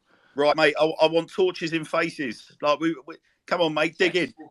We may have paid you in merch and beer tonight, mate, but we're expecting torches in faces. Earn your corn, pal. Oh, let's not kill off, Mike. I'll try not to get stabbed. One big. So, thought we spend a little bit of time just going back into deals that have been breaking so far, and I'll get my panel. You're probably all sick of hearing my voice, Joe. I'll get you to talk about some of the deals that have been breaking across the course of the day. But I'll introduce sort of that little segment of our show by just announcing that Liverpool have just announced the signing of Arthur Melo on loan from Juventus. So Arthur Melo, Brazilian, joined Juve for a huge chunk of change about 2 years ago. He's not really done anything though, has he? While he's been at Juve, and he's had a few off-field problems, and he's pitched up at Liverpool. So a very, very tidy signing for Liverpool, who have had a bit of a stuttering start to the season. What else has been catching your eye, though, Joe, across the course of the day? I was going to start on Arthur Melo, so cheers for that, Hannes. But I'm looking through some of the blogs now. Callum Robinson, Republic of Ireland international, that's Coxie might be mates with, might be aware of, obviously. He's just signed for Cardiff. I think it's quite a good signing. Championship level, 27 years old, so he's not past it. Good player, isn't he? Callum Robinson, good player. So obviously Ireland international, but he's actually gone on a perm from your old club, West Brom, to Cardiff. That's a bit of a surprise, isn't it? He's a proper player, Callum Robinson. Yeah, he's a good player, mate. He's probably in that bracket of not quite good enough for the Premier League, but really good level Championship player. But it's a great signing that for Cardiff. He wasn't getting a lot of game time. He wasn't a Steve Bruce player, I don't think, at West Brom. So the fact that he's been able to leave there, go in with Steve Morrison at Cardiff, I think that's a good signing for them. Yeah, he's one of those players, isn't he, that he guarantees you double figures in the Championship. Yeah, not obviously with goals, but you know, as well as link-up play is pretty good. He gets assists as well. So for him, it's an opportunity to go and feel loved at a football club again, and obviously be one of the big signings on at Cardiff. So he's able to go in there and hopefully hit the ground running. Yeah, absolutely. Looking through some other signings, Hannah's, we've got ex-Swindon loanee, I think double time loanee in Jack Stevens, going over to Bournemouth on loan for the season. Yeah, very interesting signing, isn't it, Jack Stevens? Key player for Southampton last year. Very, very surprised that it's not really sort of, you know, working out for him. Like he's just completely fallen out of the picture this season. But yeah, no doubting Jack Stevens' quality. I mean, probably be an interesting sort of segment for us to sort of just steer into here, Joe, at this stage, because seeing as you brought up Jack Stevens, we talked earlier about Tyree Sims. There's a lot of ex-Swindon Town players on the move, isn't there, at the moment? A comprehensive list has been drawn up. As I've just had it was just flashed up on the screen in front of me. Is Swindon Town have just tweeted a picture of the of the drone with the coffee again. So it looks like another signing is about to be announced at the county ground. As soon as we hear, we'll be breaking that news. But if we've signed 4 players today, as it's rumoured, we've done well. 5 players. Sorry, 5 players. Well, what a window! But look, Joe, steer us back into the this. There is a significant list of ex-Swindon Town players on the move. Have you still got the list in front of you? I'm looking through, mate. Obviously, we had Harry Smith was one, wasn't he? Yeah, Harry Smith's been on the move. I'll help you along the way here. So obviously Kane Kessler-Hayden, we go back a little bit in the window. Kane Kessler-Hayden, as we know, went from Aston Villa to Huddersfield. Yep. Former Chelsea loanee to Swindon, Charlie Colkett, has moved from Cheltenham to Crewe. Goal-shy striker. Is that the way to describe Andy Williams? He could score 20 in a season, but really he probably put himself in a position where he could have scored 60. Has moved from Cheltenham to Warsaw on a free. Obviously, he played against us a couple of weeks ago. Tumani Diagaraga has moved from Morecambe to Rochdale. Scotty Twine, thank you, Scotty, for the sell-on fee. Scotty Twine moved from MK Dons to Burnley. Ex-loanee from Arsenal, Dan Ballard, has moved from the Gunners to Sunderland. Louis Barry, we know we would like to have had him back, but he's gone to MK Dons from Villa on loan. The lad that Paolo Di Canio liked to kick up the ass, James Collins, has gone from Cardiff to Derby on a free, whilst Kane Woolery, fleet-footed, a bit of a 50p foot though, Kane, I'm afraid, has gone from Motherwell to Sakaryaspor in Turkey. Rolling Menayeze has gone from Walsall to Hartlepool.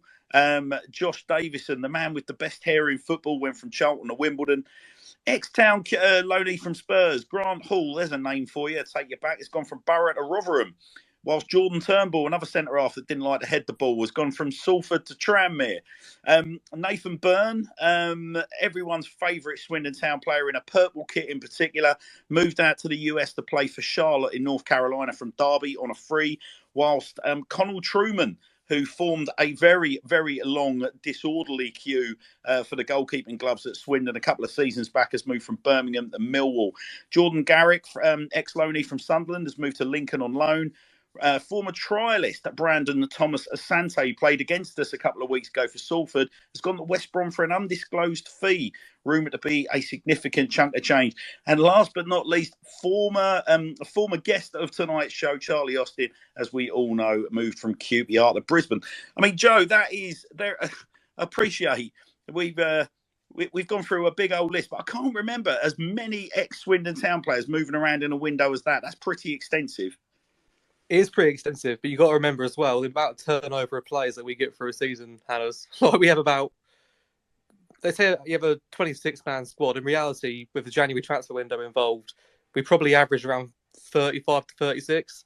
You think back to, the relegation season in League One first time round under Luke Williams. I think the starting 11 first game of the season was maybe not 8 or 9 players different to the team that had to finish the season.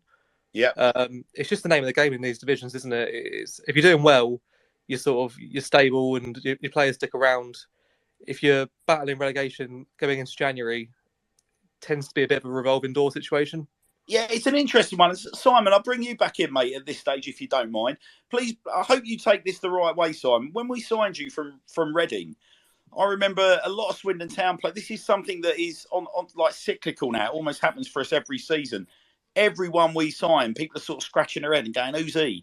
And we seem to use you as a reference point for any player that comes in, like just calm down, give this lad a chance. And because we say like he may well end up being the next Simon Cox or the next Charlie Austin, where, we bring lads in who haven't necessarily got, may have the pedigree, but haven't necessarily got the record, and then they go on to break records, whether that be transfer fee received or goals scored in your case, and indeed transfer fee received in your case.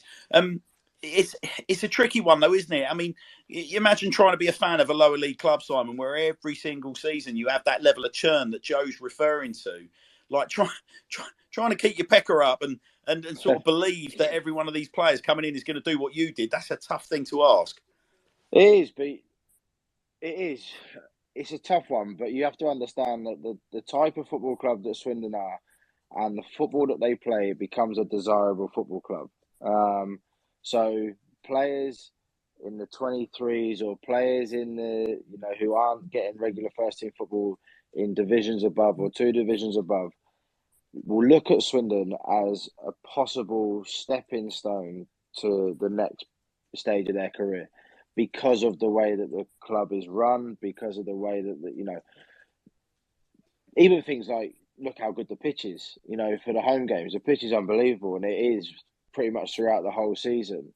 That is something that when you're a football player at 23s level or first team level at, let's say, they're on my TV at the minute, Everton, right? You've got Everton or Spurs or anyone like that who want to try and play football.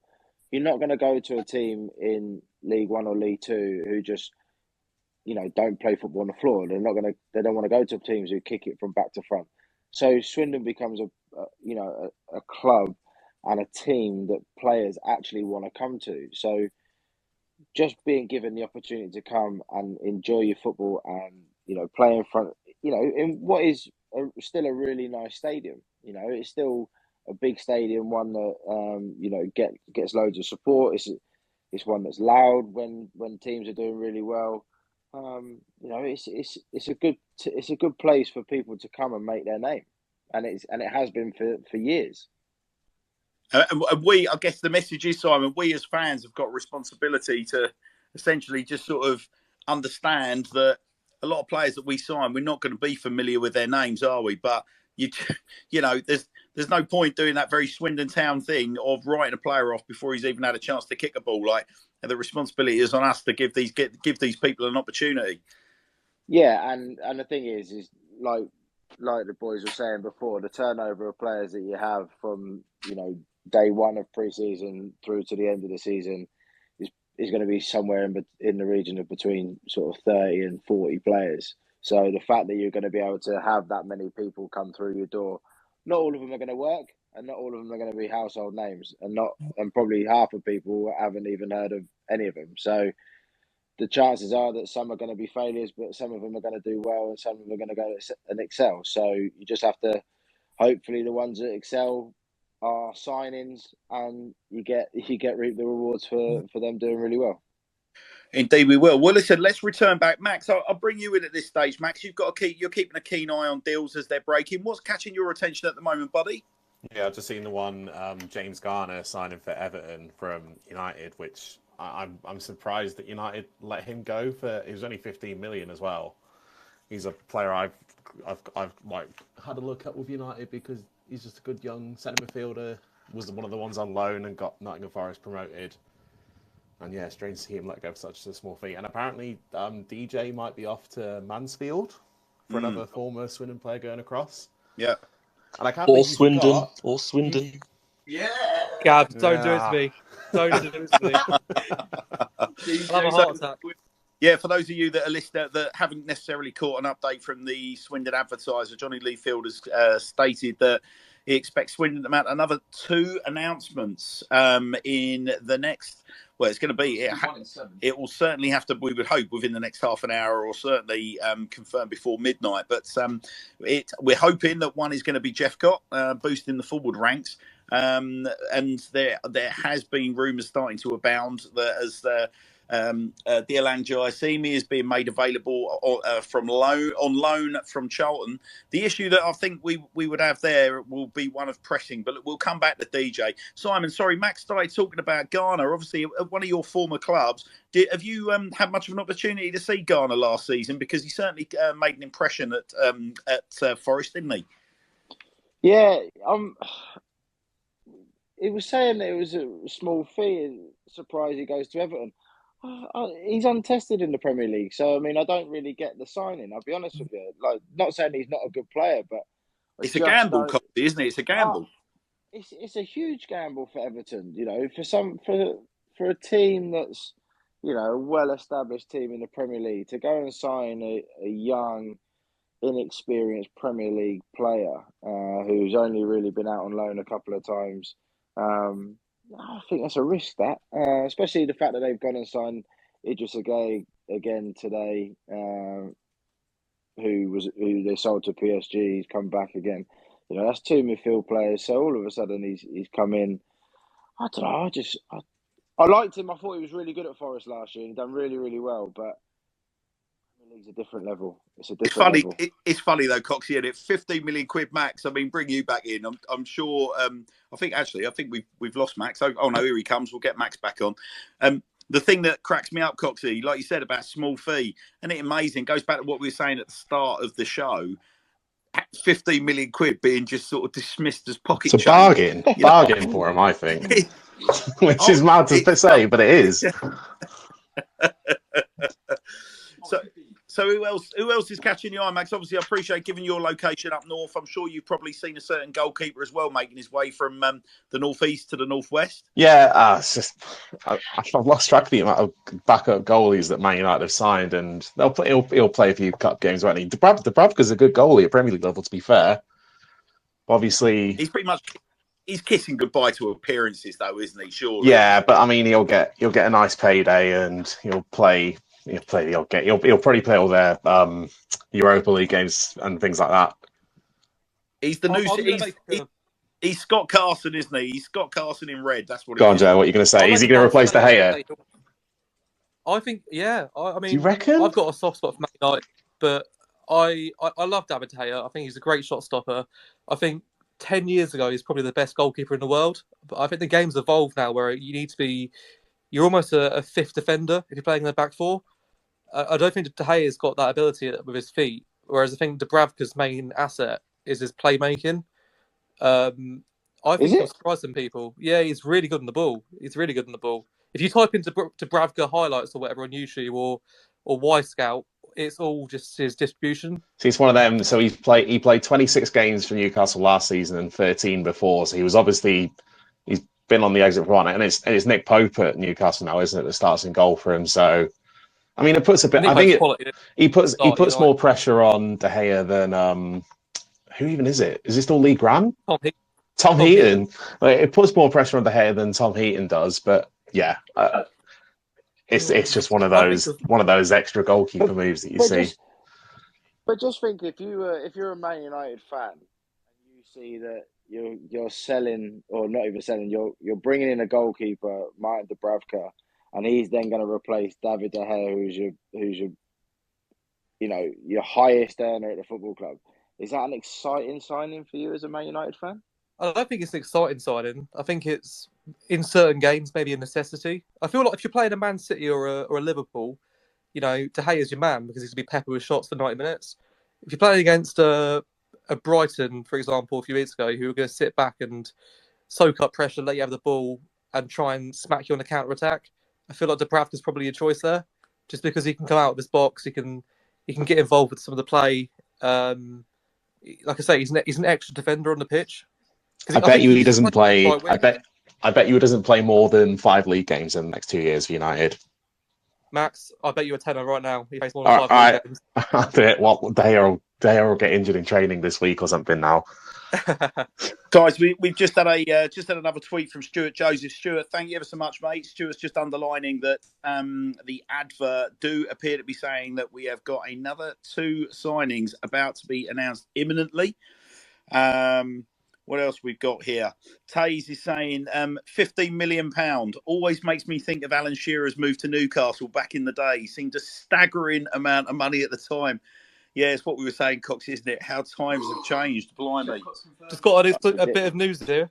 Yeah, I think we're all starting to hear the news at the same time. Go on, Archie. You might as well drop the bomb live on the Sir Tom Broadbent Lounge. What you got for us? Jephcott 15 has been confirmed. Well, Luke Jephcott's wearing the number 15 shirt, is he? Confirmed by Steve Hooper. Yeah, it's Hoops printing the shirt.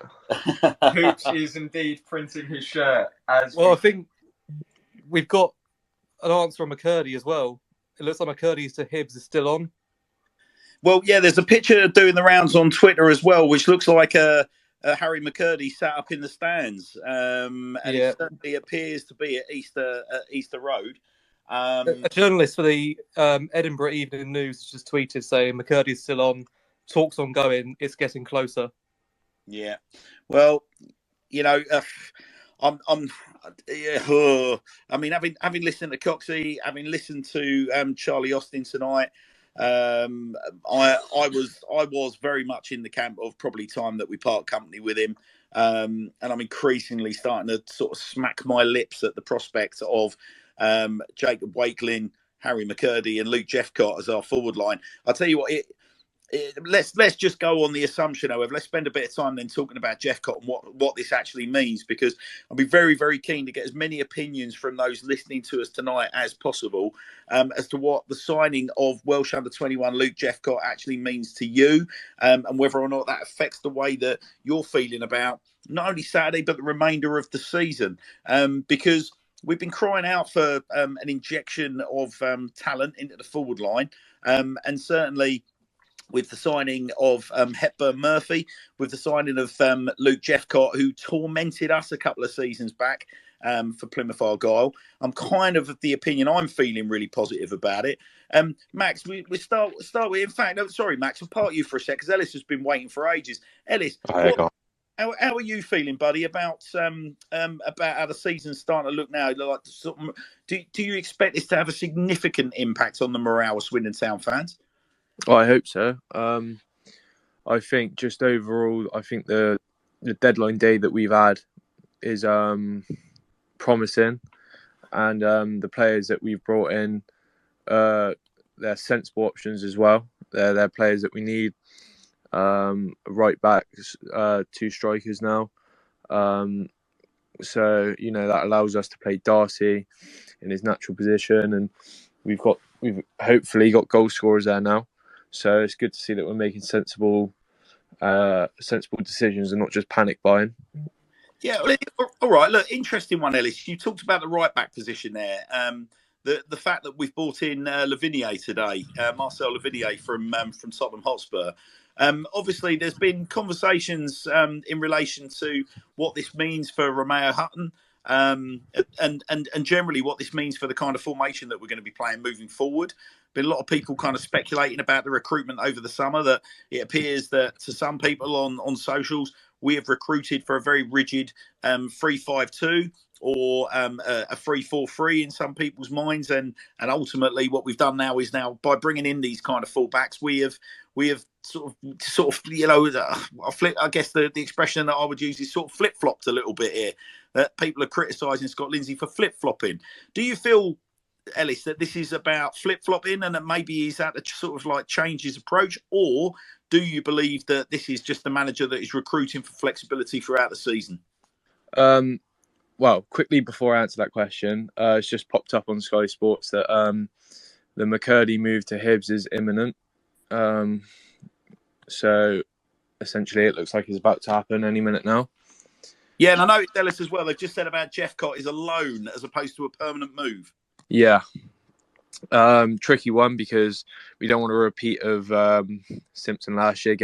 If he performs and starts scoring goals, we don't want him to be recalled in January, because then we'll be in a tricky situation again. Well, look, I'm sure the boys will be across that move, and in relation to anything specific that comes out about the nature of the deal, I would hope that we won't get our fingers burnt like we did last season. Yeah, and that some kind of purchase clause that will be involved in that transfer. It may well be. I mean, again, we've got to think about financial fair play. We've got to make sure that obviously we are not breaching any rules in that respect. And it may well be that if the McCurdy deal hasn't quite happened, but they need to announce this deal, it may well be that they've announced it as a loan for the time being, but with the option to buy.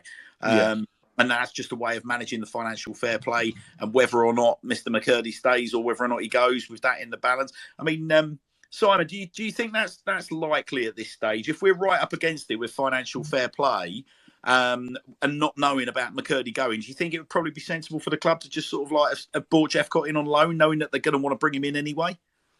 Yeah, there would just be the set of rules or set of negotiations that have already been put in place, ready for January. You know, if McCurdy goes and the fee is 300, and they pay, you know, whatever it is for the under 23 Welsh international lad, he can easily, you know, just say it's a loan with a view to a permanent, or with a objection to with a view to buy in January. So that's not an issue. Yeah. We just can't get stung again. There's no way we can get stung 3 seasons in a row, or even 4 seasons in a row with Doyle and Yates. Like, you'd hope not, wouldn't you? Oh, mate, January's a horrible. You know what club this is, right? Yeah, it's the most Swindon-y thing ever. Like, it's going to happen. You just know it. He's got to hope surely that can't happen. He's got to hope he's absolutely awful for 5 months. Scores 2 goals in between now and January, and then January to May scores 20 odd. That's fine. There's a magic roundabout outside that stadium for a reason. Yeah, absolutely right.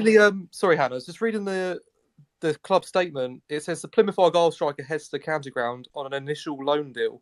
So that word initial loan deal, you go with the option to make the deal permanent. Yeah, it would appear that that's what's happening here, Joe. It would appear that's what's happening. I'll tell you what we'll do. We'll skip over to the county ground. Thank you for the prompt, Gabs. That's very kind. Michael, what's going on outside the county ground, mate? Is there any movement at all? Have you seen anyone coming or going? Appreciate what you said to us earlier, Mr. Jephcott. It would appear that deal was maybe already done. It was just a question of being in a position to announce it. Any more movement, mate? Is there anything you can tell us? I've got to be honest, it's very quiet so far outside the county ground right now. I imagine they're still inside sorting out the crossing the T's, dotting the I's, you know, that kind of thing, finalising everything. If there's anything that does happen, if I see anyone coming in or out sort of like any of the entrances, I'll give you guys a shout. But for now, I'm just sort of loitering about. Well, Michael, keep an eye out for anyone from club management, mate, because Archer has just stumbled across what appears to be an update in relation to the Jephcott deal, which is Arch. Yeah, so it has been confirmed now that it is on an initial loan with the option to make the deal permanent. So we do have the option to buy. Amazing.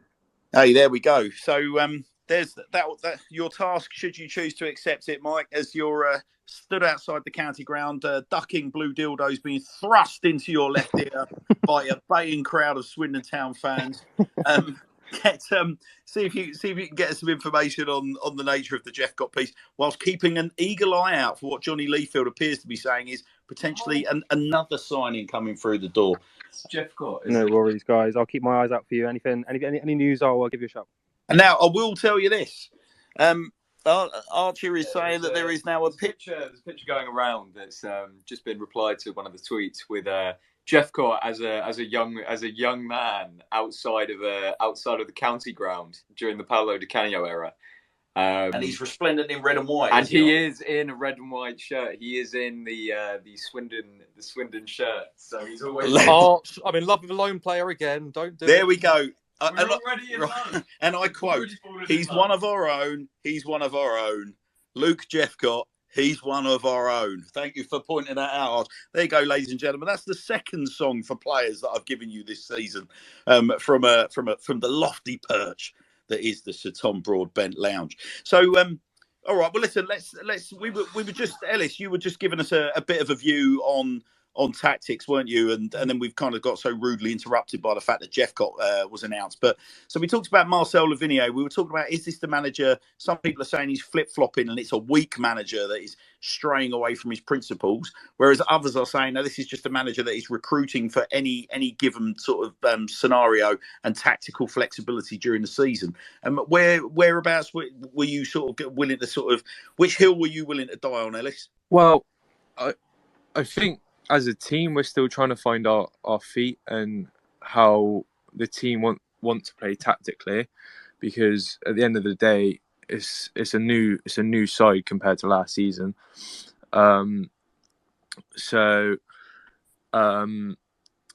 Yeah, signing different players for different scenarios. Playing Darcy at right back. In situations like that, I think the manager's sort of just testing the waters, finding out what works for him, finding out what works for the team, and I think with the signings that he's getting in, I think it's clear that he wants a right back. He doesn't. I don't think anyone in particular wants Darcy playing at right back. We want him up near the goal. I'll tell you what, I'd be really interested at this stage, Ellis. So for those of you that listened to our show earlier in the week, Simon, if I can bring you back in, I appreciate this wasn't quite your era, but I was talking about the Wimbledon team that was playing at Selhurst Park before it all imploded, and I remember watching the conversion of Warren Barton from central midfielder into right back, and not just right back, but international right back. There's what you're seeing, what we've seen from Ronan Darcy is kind of, I guess, what you'd expect to have seen. Sort of going forward, really, really interesting option, sort of providing overloads in midfield, lots of attacking intent. But obviously defending, you can see this lad's never played there before. So he is getting a bit caught out. Now, I'm sure he'd be getting caught out a hell of a lot more if he was playing in, further up the leagues. But with all due respect to League Two, he's playing in League Two. Are you a fan of trying to repurpose central midfielders? Is there anyone that you can think of that went on that journey? And indeed, do you think it's an abomination? Because Ronan Darcy is quite clearly a very talented midfielder. So whereabouts do you sit in that debate, Simon? Repurposing quality midfielders into fullbacks? Well, I think you have to look at there's been so many over the last 4 or 5, maybe 6 years, probably even go back a bit further, of players who have probably played at left back or right back and moved into midfield. Going the other way, it's just modern day fullbacks now are more like your wingers. Yep. So all of a sudden, they need to be higher up the pitch. They need to be able to deliver. They need to be able to, depending on if Scott Lindsay is a Pep Guardiola person, he wants his wingers, his fullbacks to come and play in central midfield, so he'll get more of the ball anyway. And he wants them to be more involved in the play. But if he's more interested in him being a fullback who just sits and goes on overlaps, then I'm not overly too sure. But you think of people like, I play with a lad, Stephen Ward, who's a left winger, a left back who played up front a few times for Wolves. Go back a little bit further, you got obviously Gareth Bale was a left back who ended up playing centre forward for Real Madrid. So things like that can happen. More so, people going forward, coming back the way is a little bit more a little bit trickier. I think I don't really see. Normally, your fullbacks are converted wingers, not necessarily converted central midfield players. Yeah, gotcha.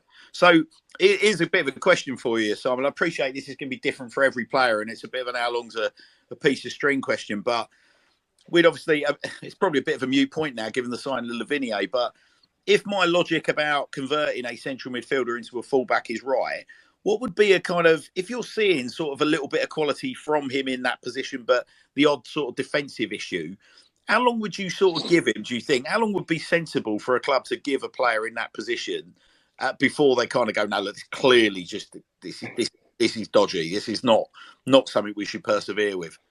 If he's getting taken to the cleaners every week, I just think it's going to be trial and error. It's not going to be an overnight thing. It's not going to be 2-3 weeks either. It's going to be, from the manager's point of view and the staff's point of view, it's going to be day in, day out training. It's going to be video analysis. It's going to be, this is what we want. This is, do you understand your positioning from when the ball's on your side of the pitch compared to what is on the other side of the pitch?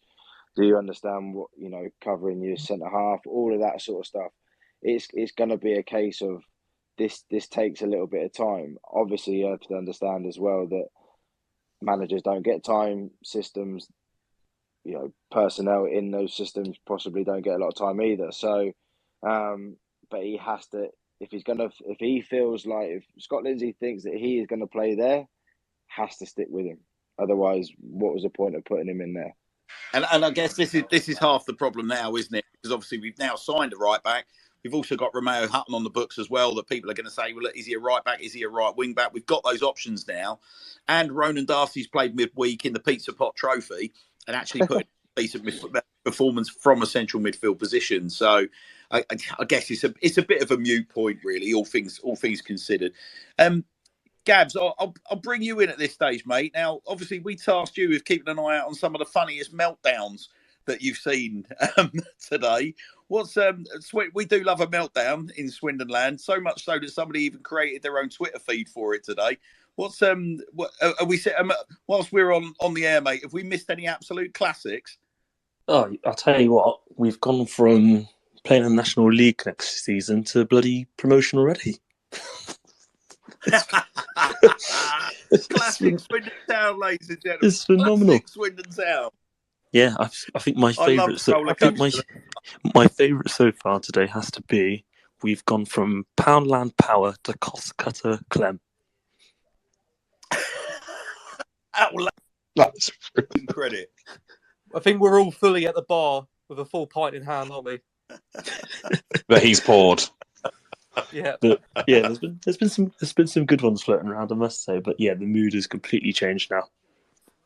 Isn't that incredible? So when you think about it, guys, like we've made 4 signings. We've signed an Ireland under 19 goalkeeper.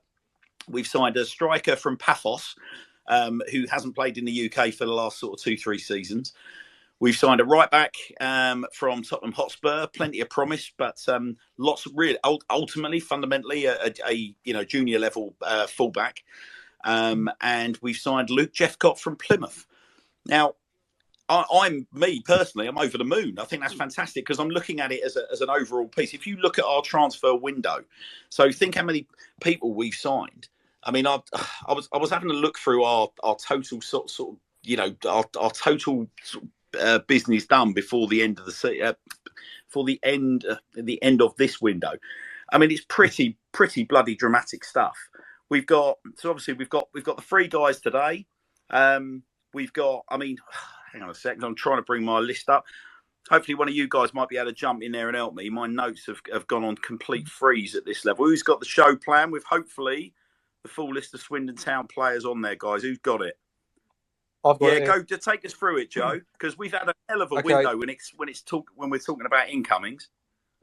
We have, mate, yeah. So we've got Romeo Hutton from Barrow on a free, Tom Clayton from Liverpool on a free, Adloy from Ayr, Darcy from Bolton, Massey from Plymouth, Devine from Man United, McDonald's from Rotherham, Khan from Chesterfield, Wakelin from Leicester, Harries from Bristol Rovers, Shade from Leicester, Brennan from Sheffield Wednesday, Blake Tracy on loan from Burton, and Bryn on loan from Middlesbrough. Obviously, as well as having Hepburn-Murphy, Connor Bran, and who am I forgetting? Luke Jephcott, obviously, we've just announced, and Jephcott. Marcel Livinier as well. So what are we on there? 1, 2, 3, 4, 5, 6, 7, 8, 9, 10, 11, 12, 13, 14, 15, 16, 17, 18 signings. Simon Cox, you said about sort of despising Forest. 20 signings. Swindon Forest. Yeah, we're pretty much following the copybook, albeit for very different reasons, Simon. Obviously, we've gone last season. We've lost a lot of quality. Obviously, we've lost our manager, our assistant manager. We've lost a very talented right back in Manny Egbo. We've lost players like Jack Payne. We have lost quality loanees from throughout the side. So the kind of rebuild, I guess, ultimately in the end was required. But so we've rebuilt at a similar level, but on a very, very different front. Do you think it? I mean, I'm interested to sort of have a little rattle through those signings and get an idea as to who we think's a hit and a miss. And I'm trying to think. Listen, Max, I'm not going to call you Mr. Cynical, but you've been on a bit of a downer the last few weeks. So, Max, let's go through these signings. I want to know from you, hit or miss. Just literally tell me hit or miss. Romeo Hutton, hit or miss? Jury's still out, but miss based on his performances so far. Tom Clayton, hit or miss? Oh, have you still got me? I've got you, mate, loud and clear. Tom Clayton, hit or miss? Oh, can you hear That us at sounds all? like a sore bum to me, that. Oh, we've lost you, have we, Max? Hold on, right, I'm back. All right, Max. So, Tom Clayton, hit or miss? Hit. Tommy Adeloy, hit or miss? Miss. Ronan Darcy, hit or miss? Hit. If he's been playing in the right position. Oscar Massey, hit or miss? Jury's out. Haven't seen him in. Reece Devine, hit or miss? Can't tell yet, but jury's out. Big Angus, hit or miss? I reckon hit. I reckon he's improved a lot since the first couple of games. Saeed Khan, hit or miss? Hit. I'd say so. He's done all right. Jacob Wakelin, hit or miss? Definite hit. Best signing. Kian Harries, hit or miss? Miss, I guess, because he's got a red card and he hasn't really played much, has he? Tyree Shade, hit or miss? Jury's out. He looked. He was saying he looked good midweek, and he looked okay v Stockport, but yeah. Kieran Brennan, hit or miss? He's been injured the whole time, so can't say. Fraser Blake Tracy, hit or miss? Hit. Sol Bryn, hit or miss? Definite hit. Yeah, outstanding. So there's a bit of balance there, isn't there? I mean, look, basically, we've brought in an awful lot of players. I think we're probably going there on a statistical level based on your hits or miss, Max. And you've been on a bit of a downer the last couple of weeks. But you're saying that would appear to suggest about 60% of Scott Lindsay and Sandro Di Michele's signings in your mind are hits. But I've been quite vocal that I think the squad is a lot better than the results suggesting. But it's things like Darcy being put at right back and players not being utilised from the bench. I think the manager's got to take a bit more control and give the players the right opportunities. Sometimes you never know what's happening behind the doors at training. But you know, you'd like to think that's going to happen now. He's got all these people through the door, though, wouldn't you? Yeah, now he's got he's obviously brought in Livinier because it's obvious he wants a right back. Maybe putting Darcy there was him saying to Sandro, "Look, I need a right back because this is my best option at the moment." He's got all the tools now. He's just got to show that he's good enough to be our manager and to get us out of this league. I think he's got a top League One striker through the door. If that's not sort of a push me that results have to be getting better, then I don't know what would be. Because I mean, Jephcott's record in the last 3 seasons, he's scoring double figures in League One, like comfortably. Yeah, I don't think you can be too critical of Sandro's recruitment because for the most part it's been good and today has been good. So now the onus is on Lindsay, I think, for me anyway. I think when you look at signing that volume of players, guys, like just statistics will probably tell you that there's going to be some that just don't work out. I mean, we talk about signing a League One striker that scored a lot of goals. I'll cast my mind back to signings like there are 2 that immediately spring to mind. First one was Chris Martin when we signed him on Derby, I believe it was. Possibly he was at Norwich at the time when Di Canio brought him in. And we all got super excited because here we go. We've got Chris Martin that's come from way leagues above. In fact, I'll take you Chris Martin. I'll raise you a Leon Clark. You know, we got, again, players coming from above, like reputable goal scorers that came to the county ground, did very, very little for a variety of reasons. I'll go back way back a bit further. I'll take you back to Paul Rideout. And Paul Rideout kind of did a bit of a Chris Martin in many respects because Rideout was already a child prodigy at Swindon, left the club for big money, went to play for Bari in Italy, came back on loan via Southampton to Swindon Town and did very, very little in a loan spell, but then went on to have a rejuvenated career in the top flight, won an FA Cup for Everton. So it's an interesting one, isn't it? That, you know, we're all really excited about Jephcott, but you've got to ask the question, how have we ended up getting our hands on Jephcott? Why have Plymouth let him go?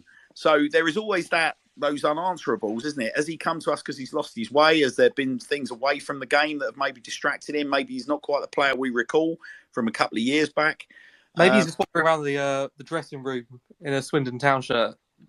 Maybe that's what it is. Pissing off the dressing room. I don't know. Yeah. Maybe that's what it is. Let's try. I tell you what. Let's try and get an update from Mike. Any more movement from the county ground? Are you peaking for any blinds yet? Because mate, you're not earning your corn, pal. We're not particularly impressed with your output. I'm not going to lie.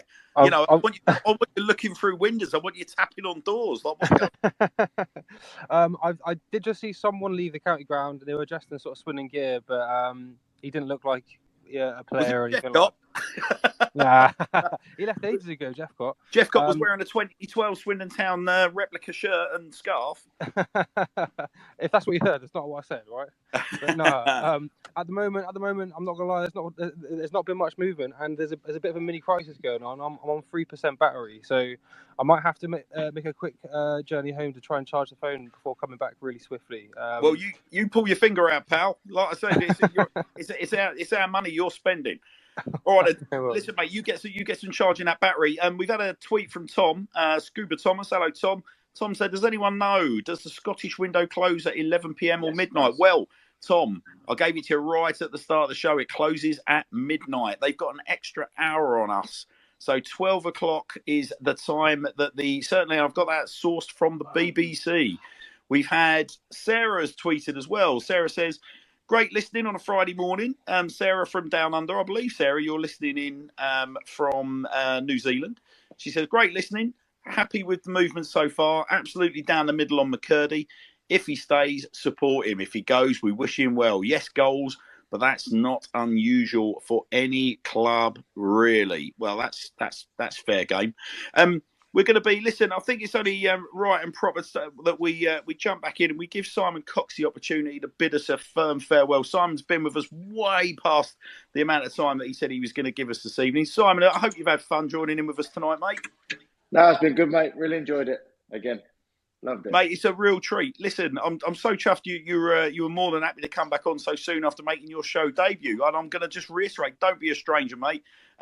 It's fantastic that you keep in touch with the Swindon Town fans, and we really, really appreciate you coming on, mate. Gold dust commentary tonight. I don't know about that, mate, but yeah, always happy to jump on, mate. No problem. I'll just apologise as well, Coxie, for the pictures on the Instagram posts. I'm sorry, they're a bit rough. Awful. Sorry, mate. The amount of messages I got was like, Jesus, they've thrown it way back, and I was like, yeah, I don't have any chance. That's 14 years ago, mate. Yeah, that was a signing day. That was a signing day picture that we got for you there, Simon. Like taking you right back. We could have scrolled somewhere along the lines of getting a good one though. Oh, we've got a beauty for you. That I'll make sure that Joe, do you reckon you'll be in a position to tweet that one from earlier, mate? Sure, Simon, I love that. Was that the Simon Phil Jones Cox picture? Yes, please. Okay. Oh, dear. I don't know. I'll stick with the one that you put up the first time, so you'll be all right. All right, Coxie. Listen, mate. Take care of yourself. Thanks for popping on, buddy. See you later. Take care, bud. Bye now. We've got another. I think we got an update from Archer. Right. Go on, Arch. Hit us with it. What we got? First things first, with the whole Scotland thing, cross-border deals do need to finish at 11 o'clock. So that deal would need to be done before 11, from what I've read. Secondly, Peter O'Rourke. Don't know if he's got over 100,000 followers on Instagram, on Twitter. Sorry, has just put out. We've apparently agreed a deal for Banbury's Morgan Roberts, who's a 21-year-old winger who's scored 4 goals in 6 games down in the National League. I believe they're National North. I believe it's National League North. Yep, National North for Banbury, where our young Harry Parsons is plying his trade. I know he was on here earlier. We could try and get him to come on and say what he thinks about him. Yeah, listen, we'll do our best. We'll see if we can get that deal confirmed, and we see if Harry's still on our listener list. Then we'll duck back in and see if we can get some sort of input. We've got a couple more tweets to update. We've got a lovely one from Adair. Hello, Adair. Thank you ever so much, mate. Adair says, Plymouth fans have been saying that Jephcott just isn't suited to the way that they play. They see him as a 6-yard box sniffer. Ooh, fox in the box. So that's interesting. We've had... what else we got here? We've got Kevin's been on again. Kevin has just made us... aware of a tweet that broke about Luke Jephcott confirming, and again it was just confirming that we at that time weren't sure whether it was going to be a loan or a permanent, but it's just saying that McCurdy is definitely going to Scotland, according to what Kevin has shared with us there. Dean McMackin, Dean, good evening, buddy. Dean says Jephcott for McCurdy really isn't that bad. Certainly not replacing Charlie with Elliot Benyon shithousery, that's for sure. So Dean's more than happy that that is a decent replacement. Tom just simply tweets Luke Jephcott. So he's a happy man. Nathan tweets, it's a shame he's no longer on. I just wanted to say thank you to Charlie Austin. Absolute gold on the Sir Tom Broadbent Lounge tonight. I couldn't agree more. Box office is our Charlie. Let's see what else we got here. Darren Archer. So this undisclosed fee crap does my head in. Fans should be made aware of fees and deals, in my opinion. It does show transparency. Yeah, do you know what? I tend to agree with you, Darren. I can't lie. I'm not a big fan of it. But then I've been told that, that ultimately what clubs end up declaring in their media for certain deals, it's almost like clubs can say what they like. So I don't know whether it really matters. I think maybe in the past we've heard fees for certain players that just, ultimately a pie in the sky themselves. If we had Coxey still on, I would have probably asked him. What else we got here? So Taze is saying, no worries about the fan base getting behind Harry McCurdy if it falls through. Don't worry about that. They're so fickle, it won't be a problem for them to change their tune pretty quickly. I guess that's a really, really interesting point, Joe, isn't it? Just as we see the window has slammed shut in Britain, and we'll come in England, sorry, and we'll come back to that. Yeah. But Joe, I mean, really, that's the point, isn't it? Particularly, I'm not going to be overly disparaging about our fans. We've taken such a battering in the last 30 years. I understand why we're a bit hair trigger, but Taze makes a really good point, doesn't he? If McCurdy doesn't end up happening, he comes in on Saturday against Gillingham and scores 2 or 3 goals. Even if he ends up going for a free at the end of the year, he'll be a folk hero, won't he? Mate, he's a folk hero now. If he goes tonight, do you know what I mean? Completely. He's got probably for the first time in his career, he's got the undying love of a fan base. And I've spoken to a few Hibs fans tonight. Well, I say spoken to. I've been abused by a few Hibs fans tonight. I'm trying to act quite sort of nicely back to them. I've just said to them, you got to love him, because if you don't love him and he gets the arse with you, he's going to show it. He's going to be an absolute shitter. Yeah. But yeah, like I say, you got to wish him well, haven't you? He's done well. He came to us in a season where we thought realistically we're probably going to be fighting relegation to the National League, if at all. We could have been just out of business doing a bury. So yeah, absolutely, mate. It goes well. Best wishes. He's a folk hero, as you say, and yeah, we move on. All I would hope, Joe, is that despite everything that we have discussed tonight, I think what's really, really, really important is that Harry understands that he's got a legacy, and that would be my only worry about Harry, that it doesn't actually, it so doesn't matter to him. That notion of like that romantic link through to our supporters, that he just completely disregards the respect that we've got for him, and he ends up coming back and doing something very, very silly, or saying something really silly. I can't see it happening, mate. I think he'll wake up in the morning after signing his Hibs contract, probably have a nice signing on fee that he can enjoy looking at his bank account. But he'll wake up in the morning on Instagram and people see montages to Alicia Keys songs or whatever of him scoring goals. He's never going to have that from any other club previously. When he left Carlisle, he probably got a few death threats in his DMs, let alone a nice montage of his goals and thank yous, and kids with his shirt on his back and stuff. He'll be aware of how much he means to us. I think what probably helps as well is that he's gone, or if he does go, he goes, and we've actually been able to find a replacement that certainly on paper at this juncture makes us feel really, really positive. Mate, about on paper, life after McCurdy. On paper, Jephcott's a better striker than McCurdy. Yeah. So I don't think that's for dispute, Joe. I think when it comes to sort of, his departure, it's almost like, whilst it wouldn't be his decision that leaves us in the lurch, if he does leave, I think it leaves us in a certain spot where it's an easier pill to swallow, because we've got it's not a DJ, is it? Yeah, no, exactly that. There's a few more tweets are rolling in. Laurie, hello, good evening, and thank you ever so much for your tweet. Laurie's just tweeted that picture of the drone next to a coffee, saying we're having a quick refuel. Certainly ties into what Archie was saying about possible further signings. Aidan, good evening to you, Aidan. Fantastic to hear from you, buddy.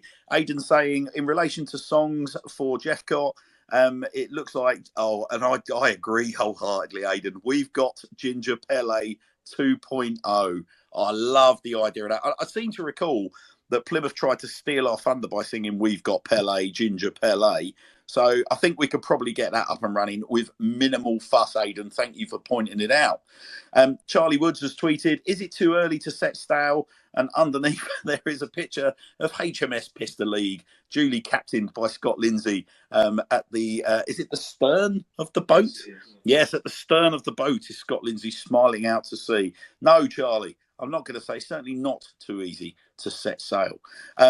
Jason Lane is saying, well, where's this extra signing we're going to get in the next 20 minutes? Well, I think we'll go back to, whilst the window has slammed shut, the rules, if I recall, and correct me if I'm wrong here, Max, but the rules are, as long as the deal essentially, or the paperwork gets submitted in time, the reason we're running through to midnight tonight is that we're still expecting a flurry of deals, aren't we? Yeah, I think it's isn't it something to do with, like, you can, as long as it's submitted to the EFL, then you get an extra hour or something to complete the deal. Just to butt in on Sky Sports, it says just because your club hasn't announced the deal doesn't mean that they can't complete it. As long as the appropriate governing body has the deal sheet by the deadline, your club has a few hours to finalise the deal. Hey, there you go. So that will do us. So I hope, I mean, Jason, you would be bang on the money there, Jason, mate. We're hoping for one more in the next 20 minutes. I think looking up at the clock, we're hoping for at least one more to be announced before midnight tonight. Hannes, we've got another ex-Swindon Town transfer. Go on. Romani Edmonds-Green. Reg has moved. Where's he gone? Reg has moved. He's on loan at Wigan for the season with an option to buy. Oh, that's a wonderful move for Reg. Congratulations, Romani Edmonds-Green. Wonderful stuff. Right, what else we got here? We've got a tweet from Nick. Nick saying this must be the first time for a long time we're actually paying money for players and not relying on the loan market. Well, yeah, to a point, Nick. Obviously, the Jephcott deal at the moment is a loan deal with the option to buy, and hopefully that works out well for everyone, and we'll be over the moon with that. Livinier's come in on a free transfer. As has Hepburn-Murphy. So, but certainly if you go back through that long list that we went through, and Ellis, I mean, I bring you in on this, there's a lot of those players that we've actually signed for fees, aren't there? I mean, if we rattle through that list, I seem to recall we paid a fee for Hutton, we've paid a fee for Clayton, we paid a fee for Adeloy. Massey, I believe, came in on a free. Reece Devine was a free. McDonald was a free. We paid money for Saidu Khan. And I think that pretty much tops it off. So yes, your point stands the scrutiny, the test of scrutiny there, Nick, 100%. Paul P merely says, tweets to say, fire the engines. Like the sound of that, Paul. Great bit of positivity. What else have we got here? PJ, I don't know whether I already said this one, PJ. If I have, I apologise, but it's so good, it's worth saying again. PJ saying, I was absolutely dreading Saturday, but now actually quite looking forward to battering them and getting our season up and running. Interesting next hour coming up. Regards, McCurdy. Yes, indeed. There is the tweet from Pete O'Rourke that Kevin has just shared with me, and it says, yes, Swindon have agreed a deal for Banbury winger Morgan Roberts. So Archie's... He's searching away in the background to see if he can tell us a little bit more about Morgan Roberts. 6 games, 4 goals. 6 games and 4 goals for Morgan Roberts in the Conference North. So we'll keep half an eye on that. And Sarah has tweeted again to say, Lindsay said the same regards a fox in the box on the media release in relation to Jephcott. So all boding well. He's at Northampton. Who was Morgan Roberts? So Morgan Roberts, ex-Northampton. Well, listen, we told you that we were going to be across every single deal as best we can. So going to do a quick summary of today's deals. for those of you that haven't had a look at them. So starting off at where are we? So international deals. So Oriol Romelu has moved from Southampton to Girona. Ethan Ampadu, young Chelsea defender, has moved to Italy with La Spezia from Chelsea. I'm being waved at furiously. Well, this better be good. What we got? McCurdy. What we got from McCurdy? We got an update from McCurdy, Arch. So What we got? Ryan Whelan has just come out and said that it looks like the fees have been agreed for McCurdy now between the two clubs. I'm just trying to get the actual tweet up. I'm struggling. Hold on, I'm there. So apparently fees are just about to be agreed, supposedly close to the original figure, potentially slightly lower. The personal terms were already agreed last night. So it's just a case of, will the paperwork get done before midnight? All right, fantastic. So as soon as that deal gets broken, we will let you know. Big European transfer in terms of his reputation. Julian Draxler has moved from PSG to Benfica. Dan Williams has moved from Swansea to TNS, along with Adam Wilson, who's gone from TNS from Newcastle. Tariq Wright has moved from Villa to Bradford on loan. Paul Glatzel has moved from Liverpool to Tranmere on loan. Dion Pereira has moved Luton to Bradford. Danny Cashman, Coventry to Walsall. Sadly, we mentioned earlier for Swindon Town, Tyrese Simpson, Ipswich to Huddersfield, undisclosed fee, much to the ire of certain sections of the Swindon Town supporter base. Clinton Mola has moved from Stuttgart to Blackburn. Sam Cosgrove, linked to Swindon Town earlier in the window, has moved from Birmingham to Plymouth, interestingly enough. Halil Derivesiloglu has moved from Brentford to Burnley. Adama Traore, not that Adama Traore, but another Adama Traore, has moved to Hull from Hatayspor in Turkey. A player that was expected to play against Swindon Town in the Pizza Pot Trophy was free-scoring under-21 striker Rob Street, who's moved from Palace to Shrewsbury, while Sylvester Jasper has moved from Fulham to Bristol Rovers. Javier Simons has moved from Chelsea to Hull. Our another ex-player of Swindon Town, has been confirmed. Admiral Musquay has moved from Luton to Fleetwood. Stephen Duke McKenna has gone from QPR to join Richie Wellens at Leyton Orient. Josh Coburn has moved from Middlesbrough to Bristol Rovers. Kwesi Appiah has moved from Crawley to Colchester. James Oliyinka has moved from Arsenal to Cheltenham. Hayden Lindley has moved from Villa to Newport, whilst Christian Asidi linked to Swindon Town. But we think that was probably more to do with Christian mixing up his hashtags, has in fact gone to Shrewsbury Town. Bobby Thomas has gone from Burnley to Bristol Rovers. Dujon Sterling has moved from Chelsea to Stoke. Matty Longstaff scored on his debut against Manchester United, but it's going to be a while until he does that again. Matty Longstaff has moved all the way down to Colchester from Newcastle. Bailey Sloan has moved from Clitheroe to Accrington Stanley. Scott Quigley has moved from Stockport to Rochdale. Luke Mbete has moved from Man City to Huddersfield.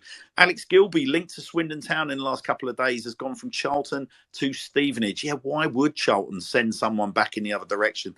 Anyway, we'll leave that one there. Tim Ira, easy for me to say. Tim Irogue Bunyam has moved from Aston Villa to QPR, whilst Dimitrios Pelkas has moved from Fenerbahce to Hull. Christian Marquez has moved from Wolves to Forest Green. Gassam Adame has moved from Burton to Ipswich. Dennis Politic has moved from Cremonese to Port Vale. Whilst Panuche Kamara has moved from Plymouth to Ipswich. Kellen Watts has moved from Newcastle to Peterborough. Martin Kelly from Crystal Palace to West Bromwich Albion. Jacob Chapman, Huddersfield to Salford. Elliot Thorpe, Luton to Burton. Ethan Galbraith has moved from Manchester United to Salford. Dinell Simieu has moved from Southampton to Tranmere. Javan Anderson, Lazio to the Pox up the road. Max Waltman, by the way, sorry, what the hell is going on there when Oxford are signing players from bloody Lazio? You know that the world's gone mad. Max Waltman, by the way, has moved from Liverpool to Doncaster. Matty Virtue from Blackpool to Lincoln. Ex-Swindon Town loanee Harry Smith has moved from Leyton Orient to Exeter. Jordan Bayer has moved from Borussia Mönchengladbach to Burnley. Odin Bailey, Birmingham to Salford. Jaden Wareham, Chelsea to Leyton Orient. Tom Fellows, West Brom to Crawley. Dan Butterworth has moved from Blackburn to Port Vale. Lewis Richardson, Burnley to Grimsby, and Dior Angus. What a wonderful name, Dior Angus. We can have Angus MacDonald, we can have Rob Angus, but Wrexham have to go and sign Dior Angus. Of course they do, for all the money that they've got. Carl Winchester, Sunderland to Shrewsbury, Harvey Vale, Chelsea to Hull. Callum Robinson, mentioned him earlier, West Bromwich Albion to Cardiff. Harj Nunga has moved from Portsmouth to Gillingham. Brian Fear-Bamer has moved from Chelsea to Forest Green. Danny Grant, Huddersfield to Harrogate. Will Osula, Sheffield United to Derby. Liam McCarron, Stoke to Port Vale. Zach Emerson, Brighton to Blackpool. Tom Edwards, Stoke to Barnsley. Liam Shaw, Celtic to Morecambe. Caleb Chuck Womaker has gone from Aston Villa to Crawley. We just talked about Romani Edmonds-Green has agreed a loan move to Wigan Athletic, whilst Finlay Stevens has switched Brentford to Swansea. Tahith Chong has moved from Manchester United to Birmingham City again. Ryan Broom, the Ryan Broom, for some reason Swindon fans like to create rumours about. Ryan Broom, Peterborough to Cheltenham, just up the road. Josh Coley, Exeter to Harrogate. Kayendra Simmons, Birmingham City to Grimsby. Clark O'Dore, Barnsley to Hartlepool. Sam Folarin, Middlesbrough to Harrogate on loan. Now we've got some whopping Premier League deals. Anthony has confirmed he's moved from Ajax to Manchester United for £82 million. Manuel Akanji has moved from Borussia Dortmund to Manchester City for one of those lovely undisclosed fees. Wout Faes has moved from Reims to Leicester for undisclosed. Willie Bowley, Wolves to Forest, undisclosed.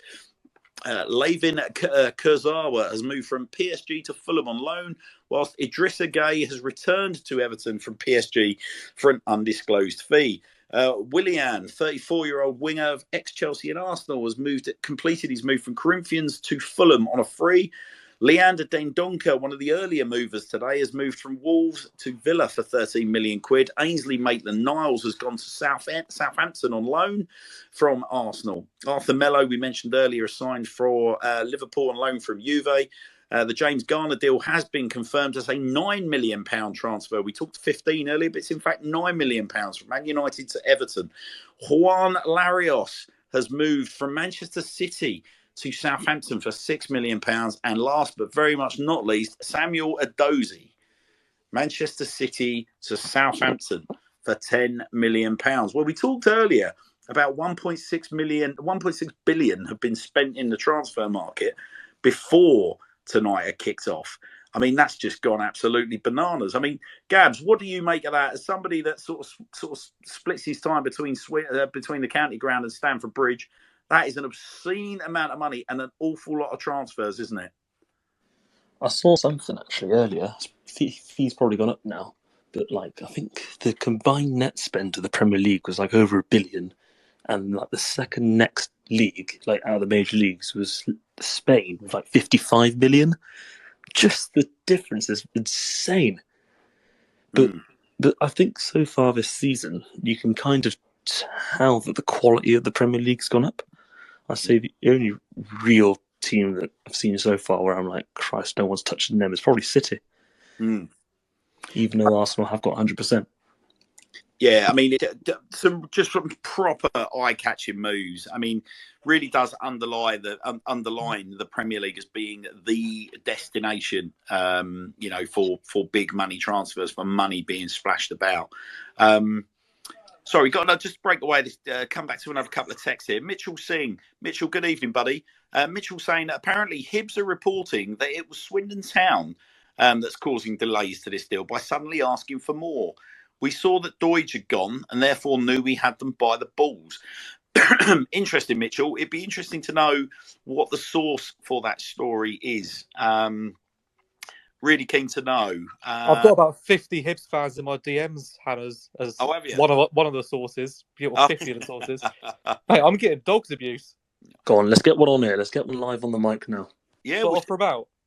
Yeah. See if we can get a Hibs fan on tonight. I'd love to hear from a Hibs fan. I think one of Nathan's mates is a Hibs fan. He's listening in. So if you're listening, mate, come on. Hit Let's have that a chat. special request. In the meantime, we'll go to a tweet from Hank. Hank says, still no announcement on Wardy. So will he be off? Now, okay, brilliant. I'm so chuffed that you raised that. Rachel, are you with us at the moment still? See if we can get Rachel on.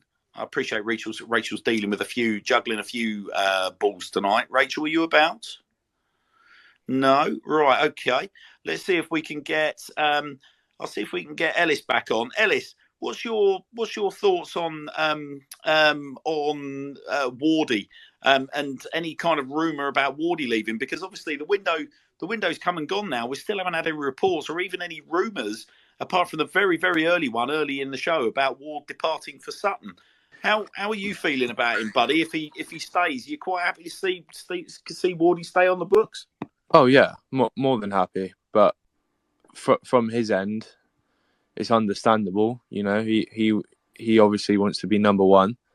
And with Solbrin pulling off the performances that he's been doing week in, week out, it's going to be tricky to get in the side. I know he got a run out in the Pizza Cup. But yeah, you can't really blame him from his point of view for wanting to be number one. Yeah, it's a tricky one, isn't it? I mean, the way I would look at it is really quite straightforward. I'd be saying to Wardy, listen, at the end of the day, Solbrin's a lone goalkeeper. Appreciate he's out of contract, as I believe is the case at the end of the season. But there's no guarantees that he's going to be here past Christmas, as we've learned previously. So what's the point in leaving? I don't know whether we would attract the kind of money for Wardy either that would even make it worth our while seeing him go.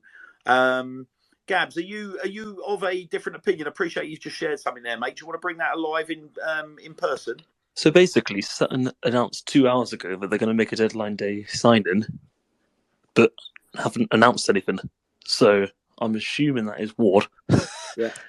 But yeah, very strange. Very strange, unless their admin's forgotten the password.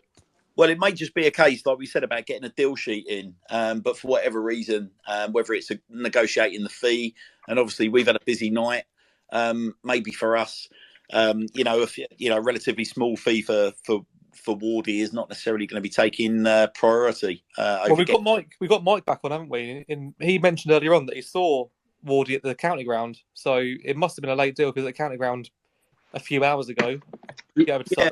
Mike, what was Wardy's demeanour, mate? How did he seem to you? Was he his usual chirpy self, or did he look otherwise distracted? I got a bit. So like when we saw him, he was on the phone and he was looking very focused. He wasn't really talking too much. He seemed to be sort of listening quite intently, and he was doing stuff as he was listening on the phone. So he went back into the county ground, grabbed some stuff, put it in the car. Then he got in the car all while he was on the phone, and drove off. And I was with the two other guys there at the time, and it did sort of seem like he was off for good. So it wouldn't surprise me if they are sort of waiting on getting that deal sheet in and then getting the deal over the line.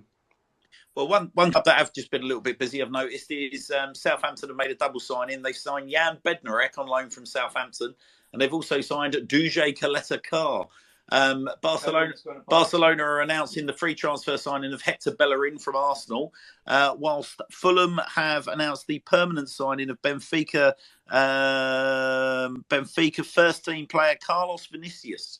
So there is a little flurry of deals starting to come through. So again, we'll keep our eye out for Wardy. But Wardy had a very, very difficult game, didn't he?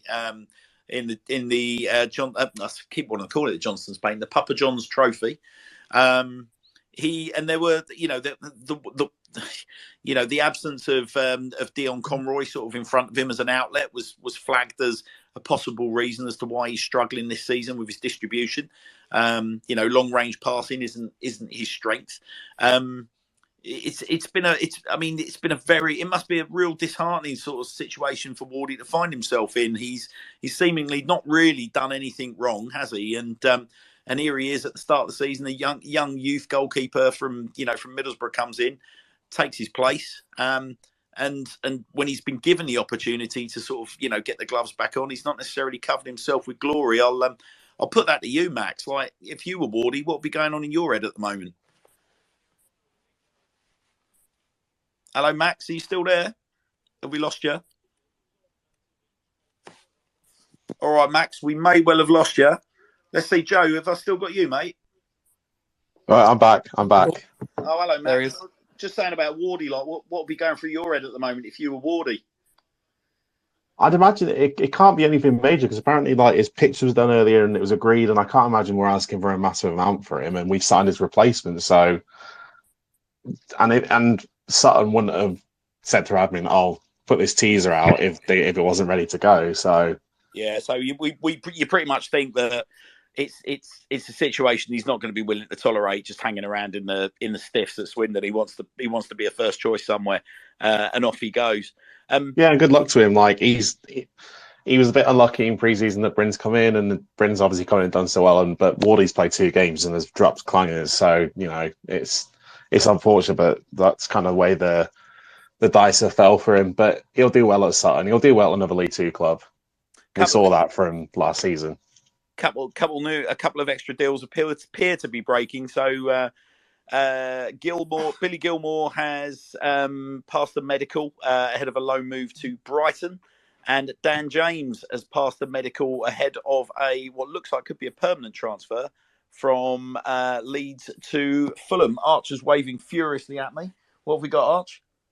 No, it's nothing important. Oh, it's nothing important? No, I was just trying to show you something. Toilet break? No, I was just trying to show you something. Right, what else we got going on then at the moment? We've got let's have a look. The deals you mentioned, Hannah's, with Fulham signing Vinicius Junior. That's off the back, isn't it? Is it Justin Kluivert, Patrick Kluivert's son, who was meant to sign for Fulham the other week or the other day, and he got rejected because of his visa not sort of fitting the Brexit rules. Yeah, it's quite an interesting story. I think that's the first transfer I've seen sort of post-Brexit that's been blocked because of Brexit. Yeah, it's an interesting one. One of those deals. Yeah, the way that it was being flagged is that it would have been an absolute tap-in ahead of Brexit. I'll tell you what I did want to do. I wanted to spend a little bit of time looking at departures that we've had in this window. Again, over our various shows that we've done, we've sort of debated them at length, but probably worth a little bit of time because they've all had a bit of an opportunity to settle in at their new clubs to varying degrees of success. So we've had Rob Hunt has obviously departed and gone off to Orient. Jack Payne's gone to Charlton. Woollicott's gone to Charlton. Egbo's gone to Charlton. Conroy's gone to Crawley. And Akin Odimeo has gone to Northampton.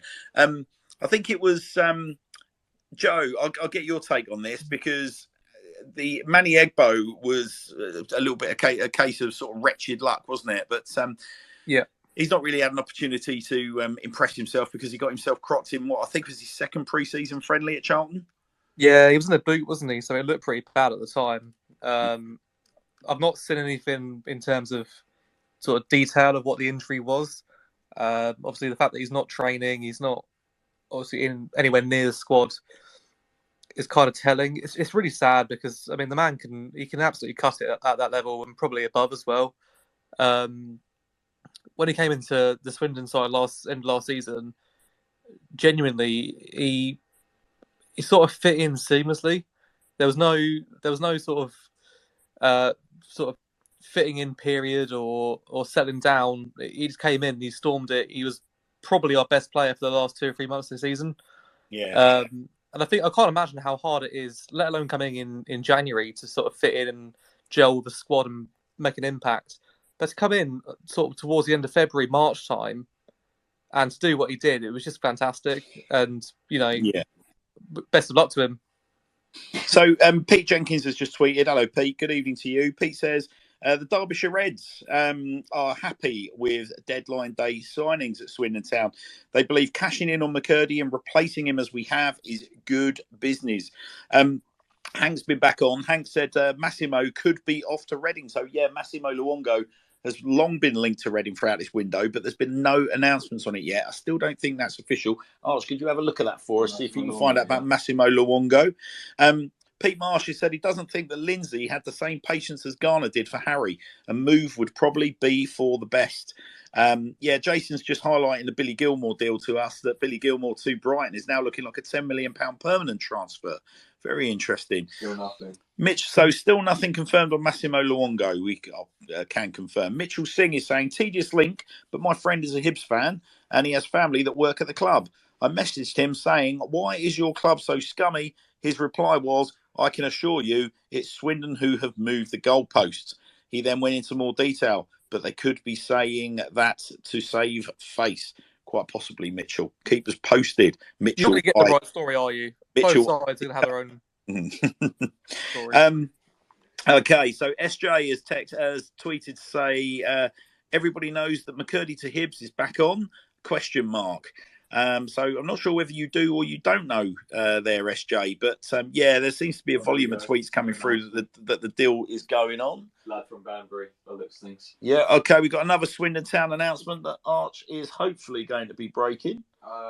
It's just a photo of him, so I can't. Just a photo at the moment. It's the Banbury lad. I've forgotten his name. Morgan Roberts. That's the one. Morgan Roberts, right. So, John Saunders, hello, Camel Saunders. Good evening to you, buddy. And John is saying Wardy weren't even a Ghana signing, so I guess no good with his feet. He's not really been in the plans for a long period. Aidan's been tweeting again. Aidan says, good evening, Aidan. Aidan says the Ward Bryn situation is very similar to Bender and McCormick's situation a few seasons ago for me. The first team keeper isn't being used because a lone keeper is performing exceptionally well. Wish Wardy the best at Sutton, even if he ends up there. Yeah, here, Aidan. I think if Wardy does go, he goes with our best wishes. Wardy came on the show a few weeks back now, was very, very open, very, very honest, a really, really genuine guy. Has a lot of time for Swindon Town fans, just an all-round good egg. And, you know, appreciate he's dropped a few clangers of late. But certainly I think the balance of his overarching performance for Swindon Town far outweighs any clangers that he has dropped. Ben McCabe. Ben says, I think it's been done. We think he's talking about the McCurdy deal there. We're just waiting on an announcement. Lewis Ward deal is done, according to Jason Lane. And the McCurdy deal sheet has gone to the Scottish Premier Football League. So we'll keep an eye out on that. Sorry, Glenn. Glenn's saying that he's lost sound. I'm just going to have a quick check-in with the guys to make sure that's not the case. Yeah, all good. Can hear you. Yeah, we're all sounding good. That's good to hear. So, yeah, I mean, so we go back to players that have departed Swindon in this window. And we just discussed Manny Egbo. Someone that is making an impression, I can vouch, living just down the road from Charlton, is Jojo Woolacott, head of the World Cup. Jojo seems to be delivering his best form for Charlton at the moment. I think, Ellis, I'll get your view on Jojo. I can't really be surprised that Jojo's turning it on for Charlton. There was never a doubt Jojo was a top quality goalkeeper, was there, albeit he clearly had a few distractions towards the end of last season. No. Yeah, but spot on. He's a great keeper. And like you said, I'm not surprised that he's managed to pull it off in League One. But from what I've seen, I think Solbrin's just as good. So, you know, I'm happy with our keeper. Over the moon. And yeah, I mean, there's no use. I mean, certainly this exercise of talking about the players that have gone, it's not a question of crying over spilt milk. More a question as to who seems to be sort of doing well and who isn't. I'll tell you what I got you on, Ellis, we'll talk a little bit about Dion Conroy, because I think Dion Conroy wouldn't have expected the sort of the difficult start to life at Crawley that he's experiencing. A lot of people were hoping that their crypto sort of propped up club was going to be doing a lot better than they are, but they've had a wretched start to the season. Couple of recent results aside, and obviously Dion Conroy's been right at the centre of their side. So must be a difficult one for Dion, because he's looking at us experiencing in different form, and he's looking at his new club pretty much in the same boat. You know, it's not like he's going to be feeling good about things either way, is he? It's just a tricky situation for him. Yeah. There's not a lot of love, is there, really, out there at the moment for Crawley with crypto? No. I wouldn't go so far as to say that crypto money has pushed them into the MK Dons bracket of pariah status, but it seems like with a lack of understanding around crypto, lots of people sort of seem to be viewing Crawley and crypto with same levels of suspicion. But Yeah, suffice to say, if you were Dion Conroy, what would be going through your head at the moment, Ellis? What would you be thinking? I would be a little bit nervous, and possibly regretting it. I think at the end of last season, Conroy played really well for us. He had a few spells here and there where maybe he didn't perform as well as he could have, but towards the end of the season, him and Belgium at the back were what we needed, and maybe this move to Crawley is sort of burst that bubble, if you'd like. Yeah, I think that the problem with him going to Crawley is always going to be one of, I think there was a lot of sympathy that Dion benefited from because he had fought his way back from injuries. I think that there was just a certain level of understanding with Swindon fans. Yeah. And I think it was more an alarming dipping form as opposed to anything that kind of got people on his back, and a perceived lack of discipline as well around the time of the Barrow game, where people started asking questions. And I think when Dion got back into the team, it was almost by a necessity, wasn't it, really, as opposed to having earned his place, because we were just bereft of centre-backs. I mean, if you had said in the early part of the season that we would have finished the season with Bowdery and Conroy, I think most people would have said you're absolutely bonkers. But nonetheless, both of them came back in. Matt's been on the show and explained what his mindset was and how he rediscovered, his love for the game. And I think with Dion, it was probably something similar, really. I think he just got his head down, had to play football. Maybe he was playing for a move. We're never going to know. So Akin Odemayo to Northampton. Now, Akin has been playing a lot of football, but he's just been getting his head down and getting on with it. All right, we've got a couple of announcements Archie's saying. Go on, Arch, what we got here? Lewis Ward has just been announced at Sutton United. Have we got any detail on that move, Arch? Let's have a look. So at the moment, we've got top line undisclosed fee to Swindon, from Swindon Town to Sutton. And Morgan Roberts, I'm seeing, I'm also being tweeted that Morgan Roberts' deal from Banbury has also been confirmed. It looks like, I've been tweeted, it's a 2-year deal for Morgan Roberts. So again, if we get more information on that, we will certainly share it with you. But I don't know who at my panel wants to contribute about Akin Odemayo. So it was one of those players, I think his versatility was something that we always wanted to sort of, if we could, keep around the squad, but he's gone to pastures new and he's doing really well at Northampton, playing a lot of football. I don't know whether that's Gabs. I know you've always had an opinion on Akin.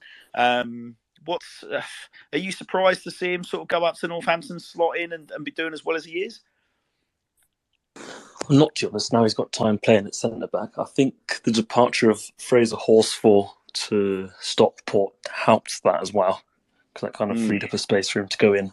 But to be honest, playing along someone like John Guthrie, Pusey lad, very tall, big tall, experienced, been round the block. I think almost playing next to someone like that, you are going to grow in confidence. You are going to, and especially as well, he's going into a winning dressing room. So it's not, he's gone from one dressing room at Swindon, who he used to, win into another one. And I think sometimes that helped as well. Yeah.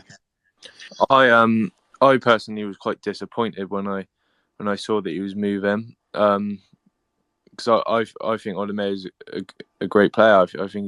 I think he pulled out some good performances for us last season, and I would have liked to have seen him sign on again.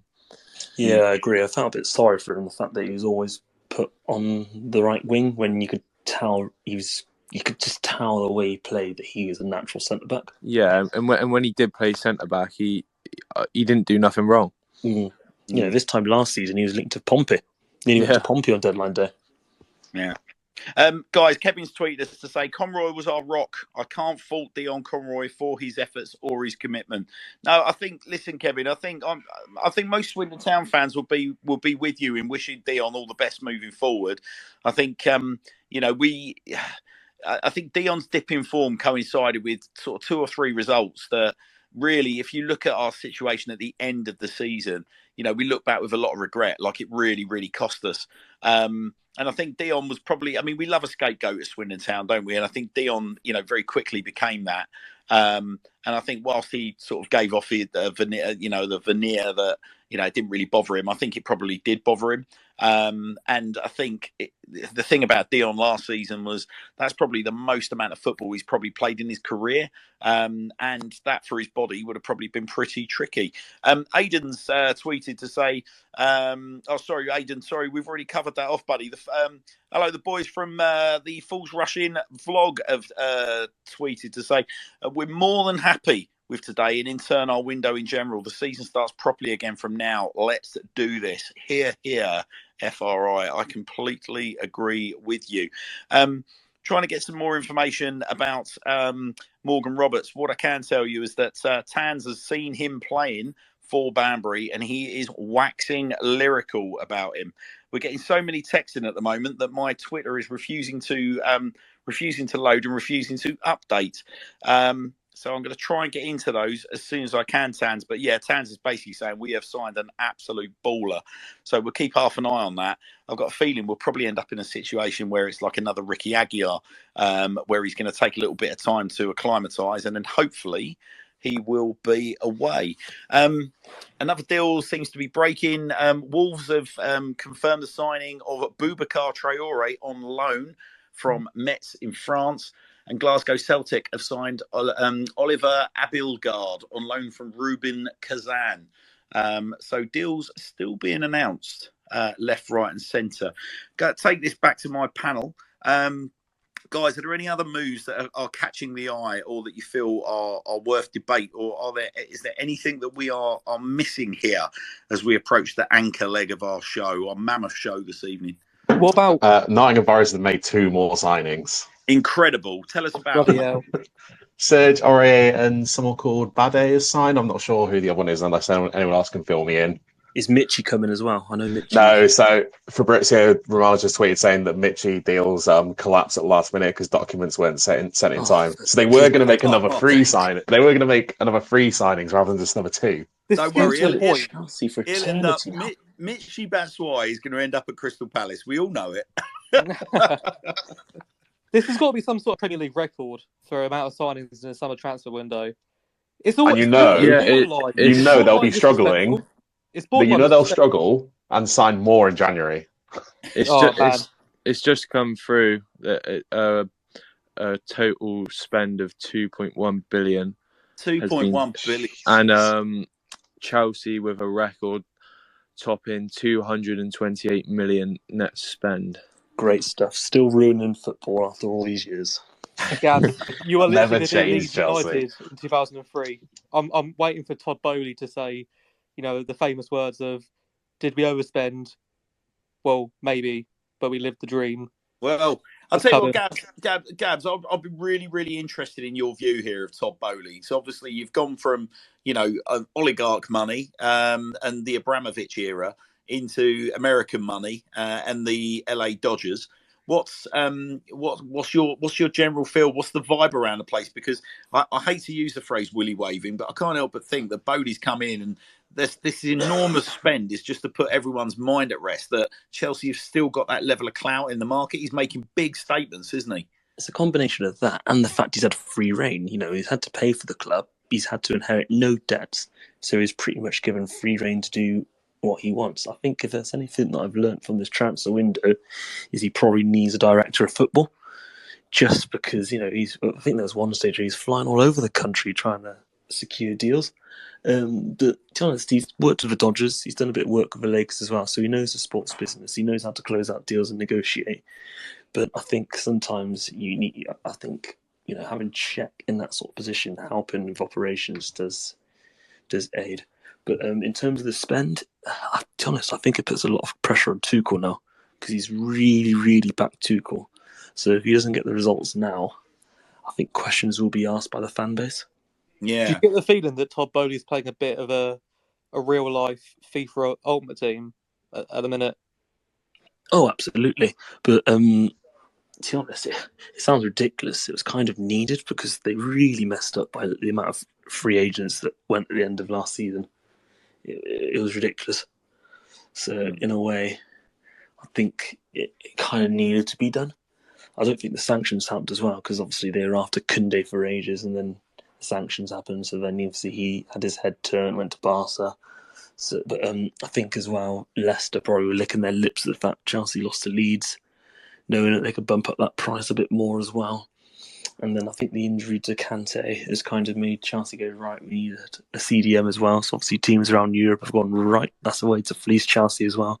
So it's damned if you do, damned if you don't, really. People were complaining, Chelsea fans are complaining at the beginning of the transfer window, why is he not making any signings? It's ridiculous. We need an overhaul. And then he's making these signings, spending this billion, and everyone's going, it's too much money, he's overrated, shouldn't be playing this much. Play the youths. You're damned if you do, damned if you don't, really. But it's the same with every club, really, isn't it? You know, people Swindon have been going, Clem needs to spend money. But then on the other hand, you then got people saying we need to be sustainable. So Aubameyang is still yet to be announced as well, so that's another signing for Chelsea. Yeah, and Romano said that Dennis Zakaria is signing his contract right now. That was 10 minutes ago. He tweeted that. Yeah, patiently waiting for those both. Yeah, there is loads and loads of deals that are popping up. One's just come through as well for Forest again. Another one. Max, who were the two players you mentioned earlier on? Serge Aurier and Bade was the name. Yeah, Josh Bowler. Josh Bowler is another one. He's been signed, but they're loaning him straight back out to Olympiacos. So they've signed Josh Bowler from Blackpool, but they're sending him out to Greece. Right, okay. 22 players they've signed. 22 players. Well, I mean, it's fascinating, isn't it? Because obviously, ex Nottingham Forest striker Simon Cox was on with us earlier, and he was saying that certainly from an ex-pro and club favourite point of view, absolutely disgusted in what they've done. Yeah, really doesn't like what they've done. So I'm flowering up his language there, but I mean, he was pretty bloody sort of certain that he wasn't happy to see their approach. They had a squad last year. They got promoted to the Premier League for the first time in 20 odd years. Yeah, I think they had a lot of loans last year. Was their issue? Yeah, but I'd like to know actually from that team who took him up who actually still is there. Yeah, well, research for tomorrow morning. Well, I can Steve Cook. That's it. Straight off the bat, I could tell you key players like James Garner obviously was on loan. Jed Spence was on loan. Bryce Samba, they lost him in the summer because he wanted to leave. Graben. Yeah, and a lot of those lads, I think we all know, a lot of those lads in that Forest team, you're probably talking, certainly finished below Bournemouth in the league, and we've just seen what's happened to Bournemouth in the Premier League. So I'm not at all surprised to see a significant investment going into that side. But I mean, I mean, he's rolling the dice, isn't he? Risk, isn't it? Oh yeah, big time. Because tell you now, if they don't stay up, yeah, then you've got all those weights in the Championship. I'm looking at their squad list. 22 will be hanging around, that's for sure. Yeah, so they've got a squad of 28 players, and only 8 of those players listed were at the club before this season started. And one of those is like their third choice keeper. So I mean, you take it as 7, really. That's why I think Bournemouth, in a way, I know. It's they've kind of done a bit of a Norwich approach, haven't they? They backed Parker heavily last summer and in January, and then this summer they've kind of gone, right, we need to park the brakes here. We don't really want to do a Fulham or Forest. Yeah. Sky Sports are reporting now that Fulham have signed Dan James, and it is a loan deal. It's not a permanent signing. There's Fulham signed Dan James from Leeds on loan. That's an interesting transfer, isn't it? That's a weird one. Like, I was at Ellen Road a few weeks ago, and I thought we had a really good game. Mate, Leeds signed Dan James for 20 odd million in January. He tore us apart a couple of weeks ago. And he's a decent little player. They made such an effort to pursue him. Obviously, they lost out. He went to Man United, despite the fact that anyone that watched the Amazon documentary would have seen that obviously he was posing in the shirt and all sorts. And he's not ended up going to Leeds. And he's ended up sort of going to Man United. He's then come back to Leeds, and they were like, well, this was always going to happen. And he's not lasted 5 minutes, has he really? And here he is at Fulham, who are another club who have made an absolute raft of signings. So just down the road, just down the King's Road from your Chelsea lot, Gabs. They're having a good go at it, aren't they? Yeah, we've got them next week as well. I'll tell you now, I'll be putting a lot of money on Willian scoring. Oh dear. Oh God, yeah. Hat-trick. You know it'll happen as well. Right, a little catch up for you guys. So I've got a raft of deals that have just come through from the Football League. So Anthony Scully has moved from Lincoln to Wigan for undisclosed. Josh Koroma has moved from Huddersfield to Portsmouth on loan. Alex Hunt has moved from Sheffield Wednesday to Grimsby, undisclosed. Callum Wright from Blackpool to Leicester, undisclosed. Lewis Warrington from Everton to Fleetwood on loan. Mikhail Helik has moved from Barnsley to Huddersfield.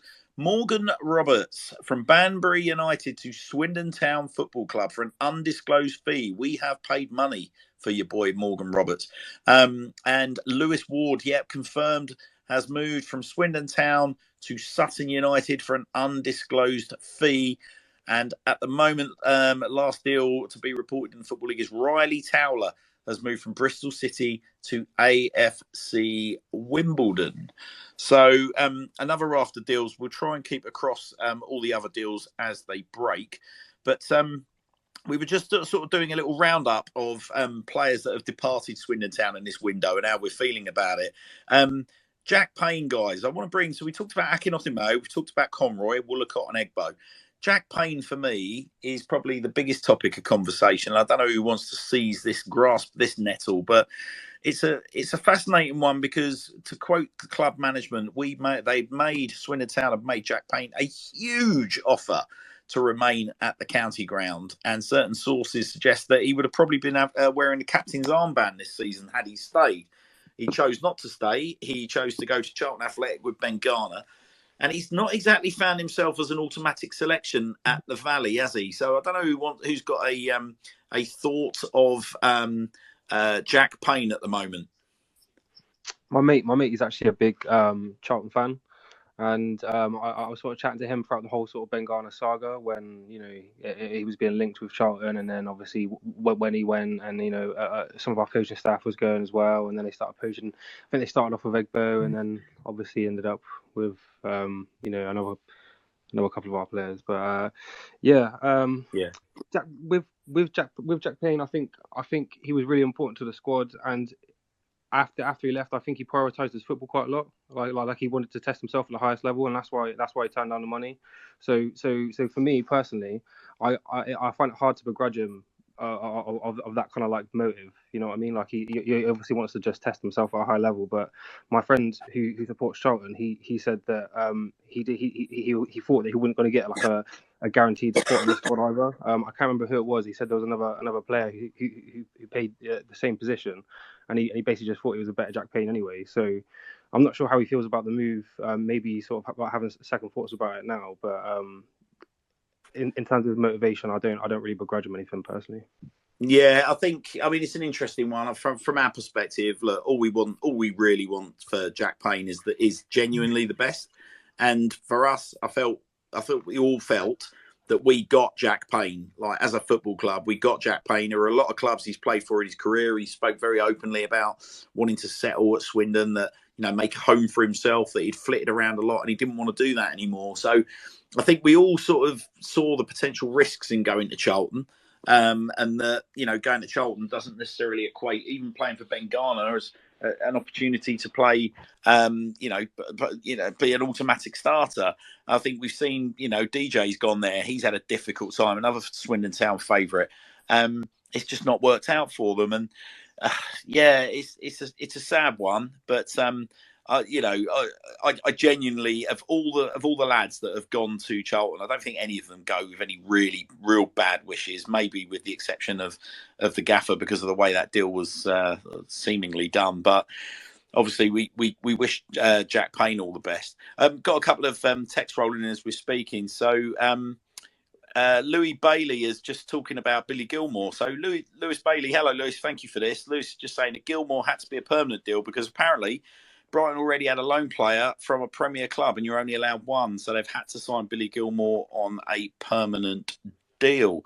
Tans talked earlier about the Morgan Roberts signing. So he's elaborating by saying, Morgan Roberts is a very, very good player. Impressed me each time I've seen him play for Banbury this season.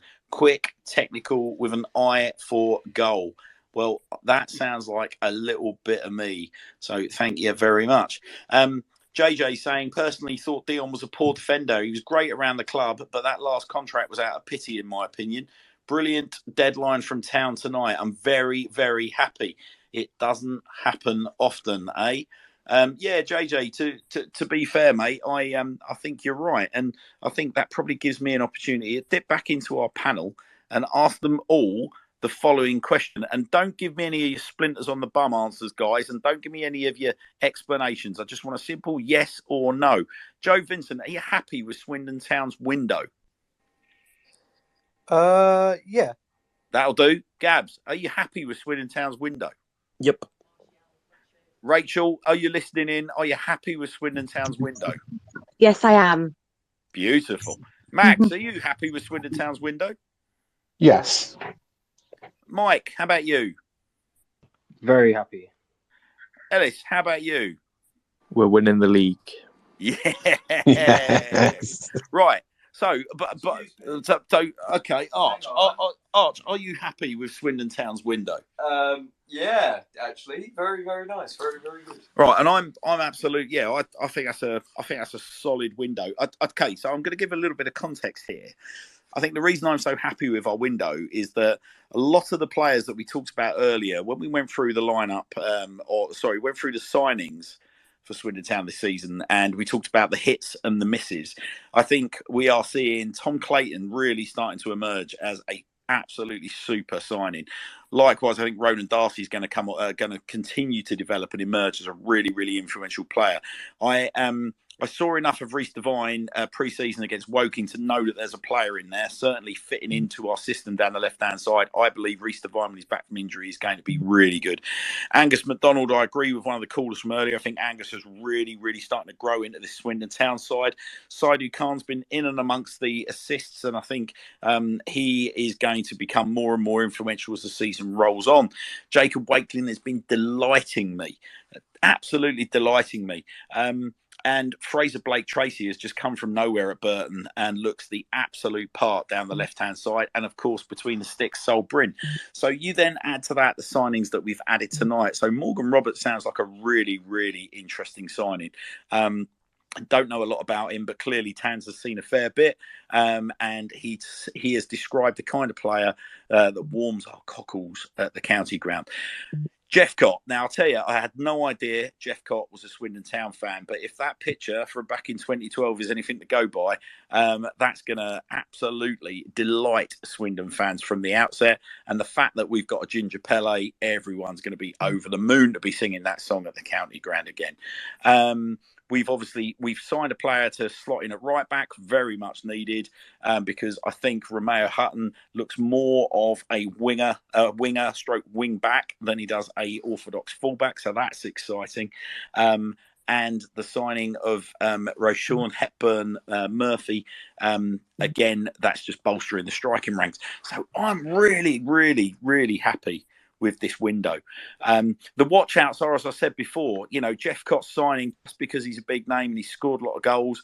We've had strikers come in and do that from further up the football pyramid. It doesn't guarantee success, but nonetheless, yeah, very, very happy with our window. Few other texts rolling in. Another signing from Nottingham Forest. Oh, come on! Now you're just pulling my chain. Let's have it. Who is it? Who's Taking this? the piss now. Bade from Rennes. Oh no, Ren. Ren. Yeah, same thing. We've already announced that, Ellis. Is it? It's just come through. Sorry. I think I just Question pronounced for his you, name wrong. Actually, I've got a question for you, Hannahs. Oh, go on. With all of these signings, then, yeah, is the pressure on Lindsay now? Yeah, undoubtedly so. Because there are no excuses now, are there? I think I'll tell you who the pressure's not on. Having made these signings, I think the pressure is not on Sandro Di Michele. I think I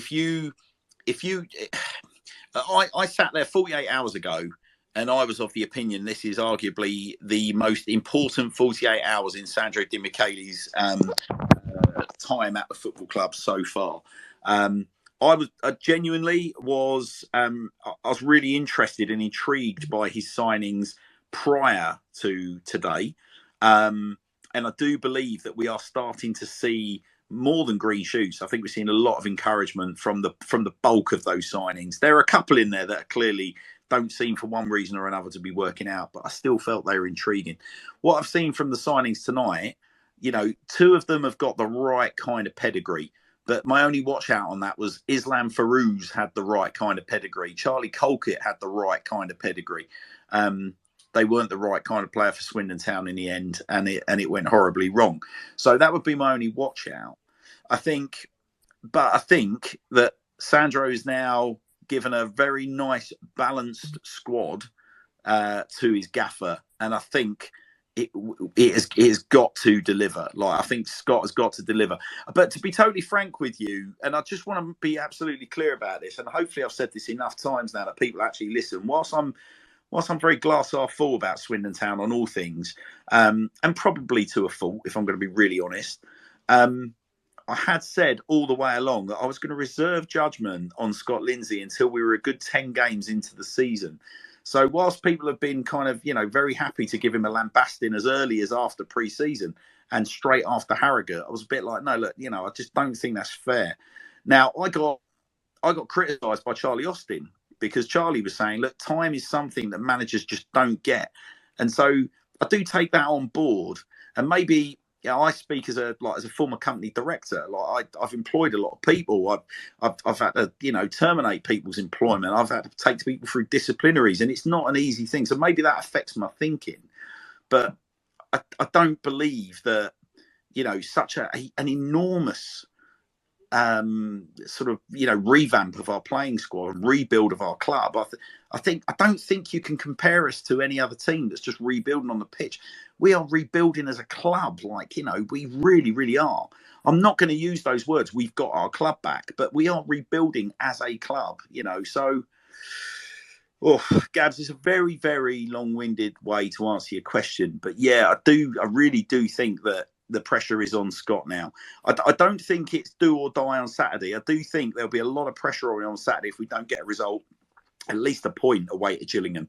But I do think if it doesn't go away on Saturday and it doesn't go away against Newport, then, you know, especially after these reinforcements, questions will be asked. Does that sound fair enough?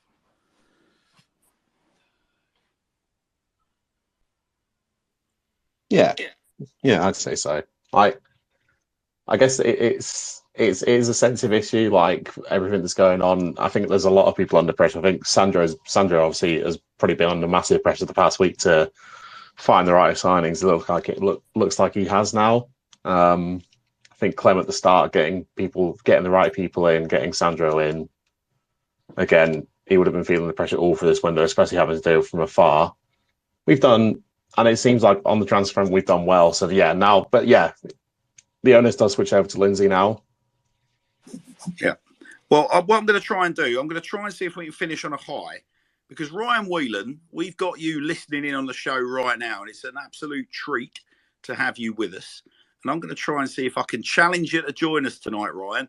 If you're able to send in a speaker request, mate, we would love to be able to put a voice to your name and see if we can get the skinny on anything that you're covering at the moment in relation to either Harry McCurdy's transfer or anything else that's happened around the county ground today. Appreciate if you're probably listening in on a laptop, Ryan, you may not be able to join us, but if you have got your smartphone and you're listening on a smartphone, if you can hit speaker request, buddy, anytime in the next 60 odd seconds, we would be over the moon to hear from you. I just had a chat with Ryan on DMs. I believe he's on a rather important phone call. So yeah, yes, it would appear to be the case. Suffice to say, I think if that phone call goes the way that we expect it to go, there will be an announcement in relation to Harry McCurdy very, very, very soon. But look, we promised everyone a show from 9 o'clock until midnight, and we have hit midnight. So by way of summary, I think if you had said to Swindon Town fans by the end of the night, you were going to have Luke Jephcott, you were going to have a right-back signing in Marcel Livinier slotting in at right-back, you were going to have another striker in Rochon Hepburn-Murphy, a winger in Morgan Roberts, I think most Swindon Town fans would have probably bitten your arm off. It does appear that trade does seem to be seeing that we're going to be saying goodbye to a talisman in Harry McCurdy, which is no doubt going to lead to some emotional tweets and fallout tomorrow. And it does seem that, well, we know now that a very popular goalkeeper in Lewis Ward has made his way off to southeast London, Surrey border, and will be joining our League Two rivals, Sutton United. But I mean, listen, I can't think of a better way to wrap up tonight than to say thank you ever so much to everyone for joining in. It's been an absolute mammoth crowd that we've drawn tonight. It's been an absolute pleasure hosting. Joe, I'll come to you first. Thank you ever so much for all your time, buddy. You've obviously said you're very happy with our window. Is there anything you'd like to say to our baying crowds before we wrap up this evening?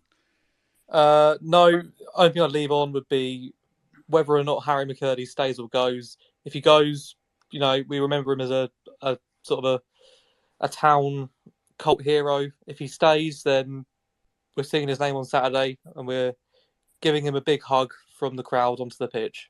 Shall we have a quick score prediction for Saturday? Oh, Ellis, you 13-0 Town.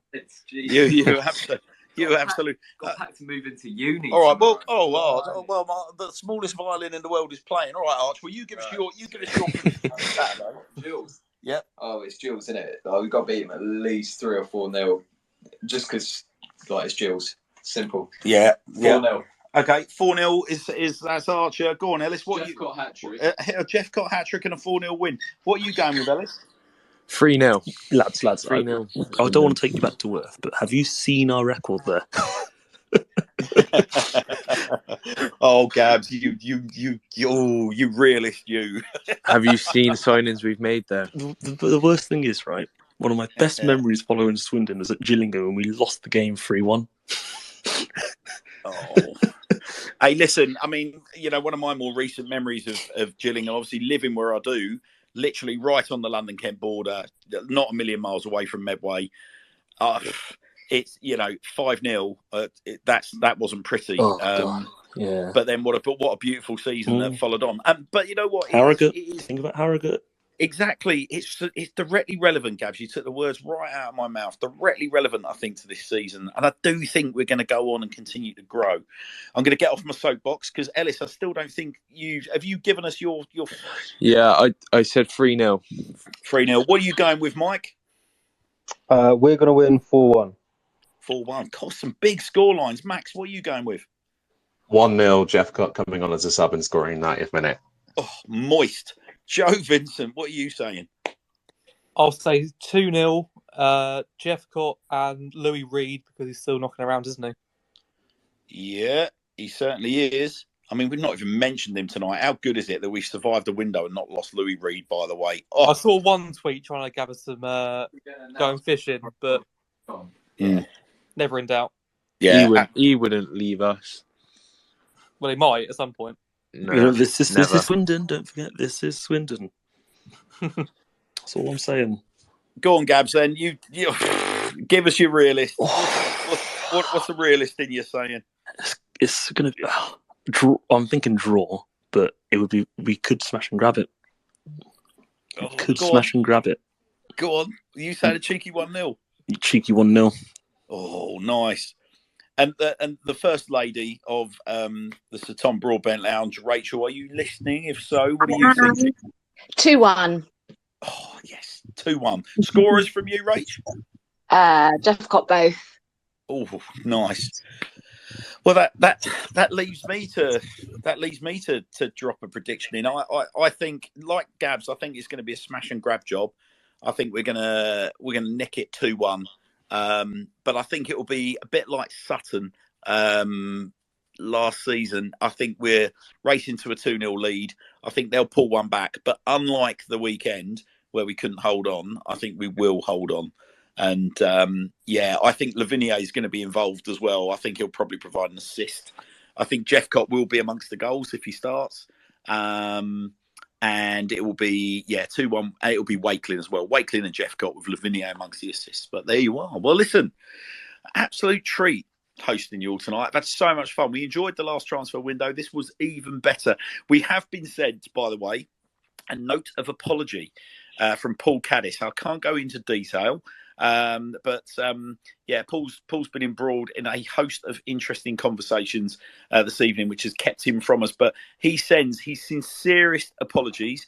Not just to the show, but to all Swindon Town. He's saying that he's sending you all his best. We're always in his thoughts, and he's sending nothing but love and positive vibes to Swindon between now and the end of the season. He's promising that he will be on the show very, very, very soon, where hopefully he'll be able to share a little bit more as to what tonight's all about. But anyway, listen, Tom Broadbent Lounge, we're an independent Swindon Town Twitter space. The views of the show do not represent those of Swindon Town Football Club or Sir Tom Broadbent himself. Absolute pleasure having you all. Thank you for those of you that have been on from start to finish. We wish you all the very best.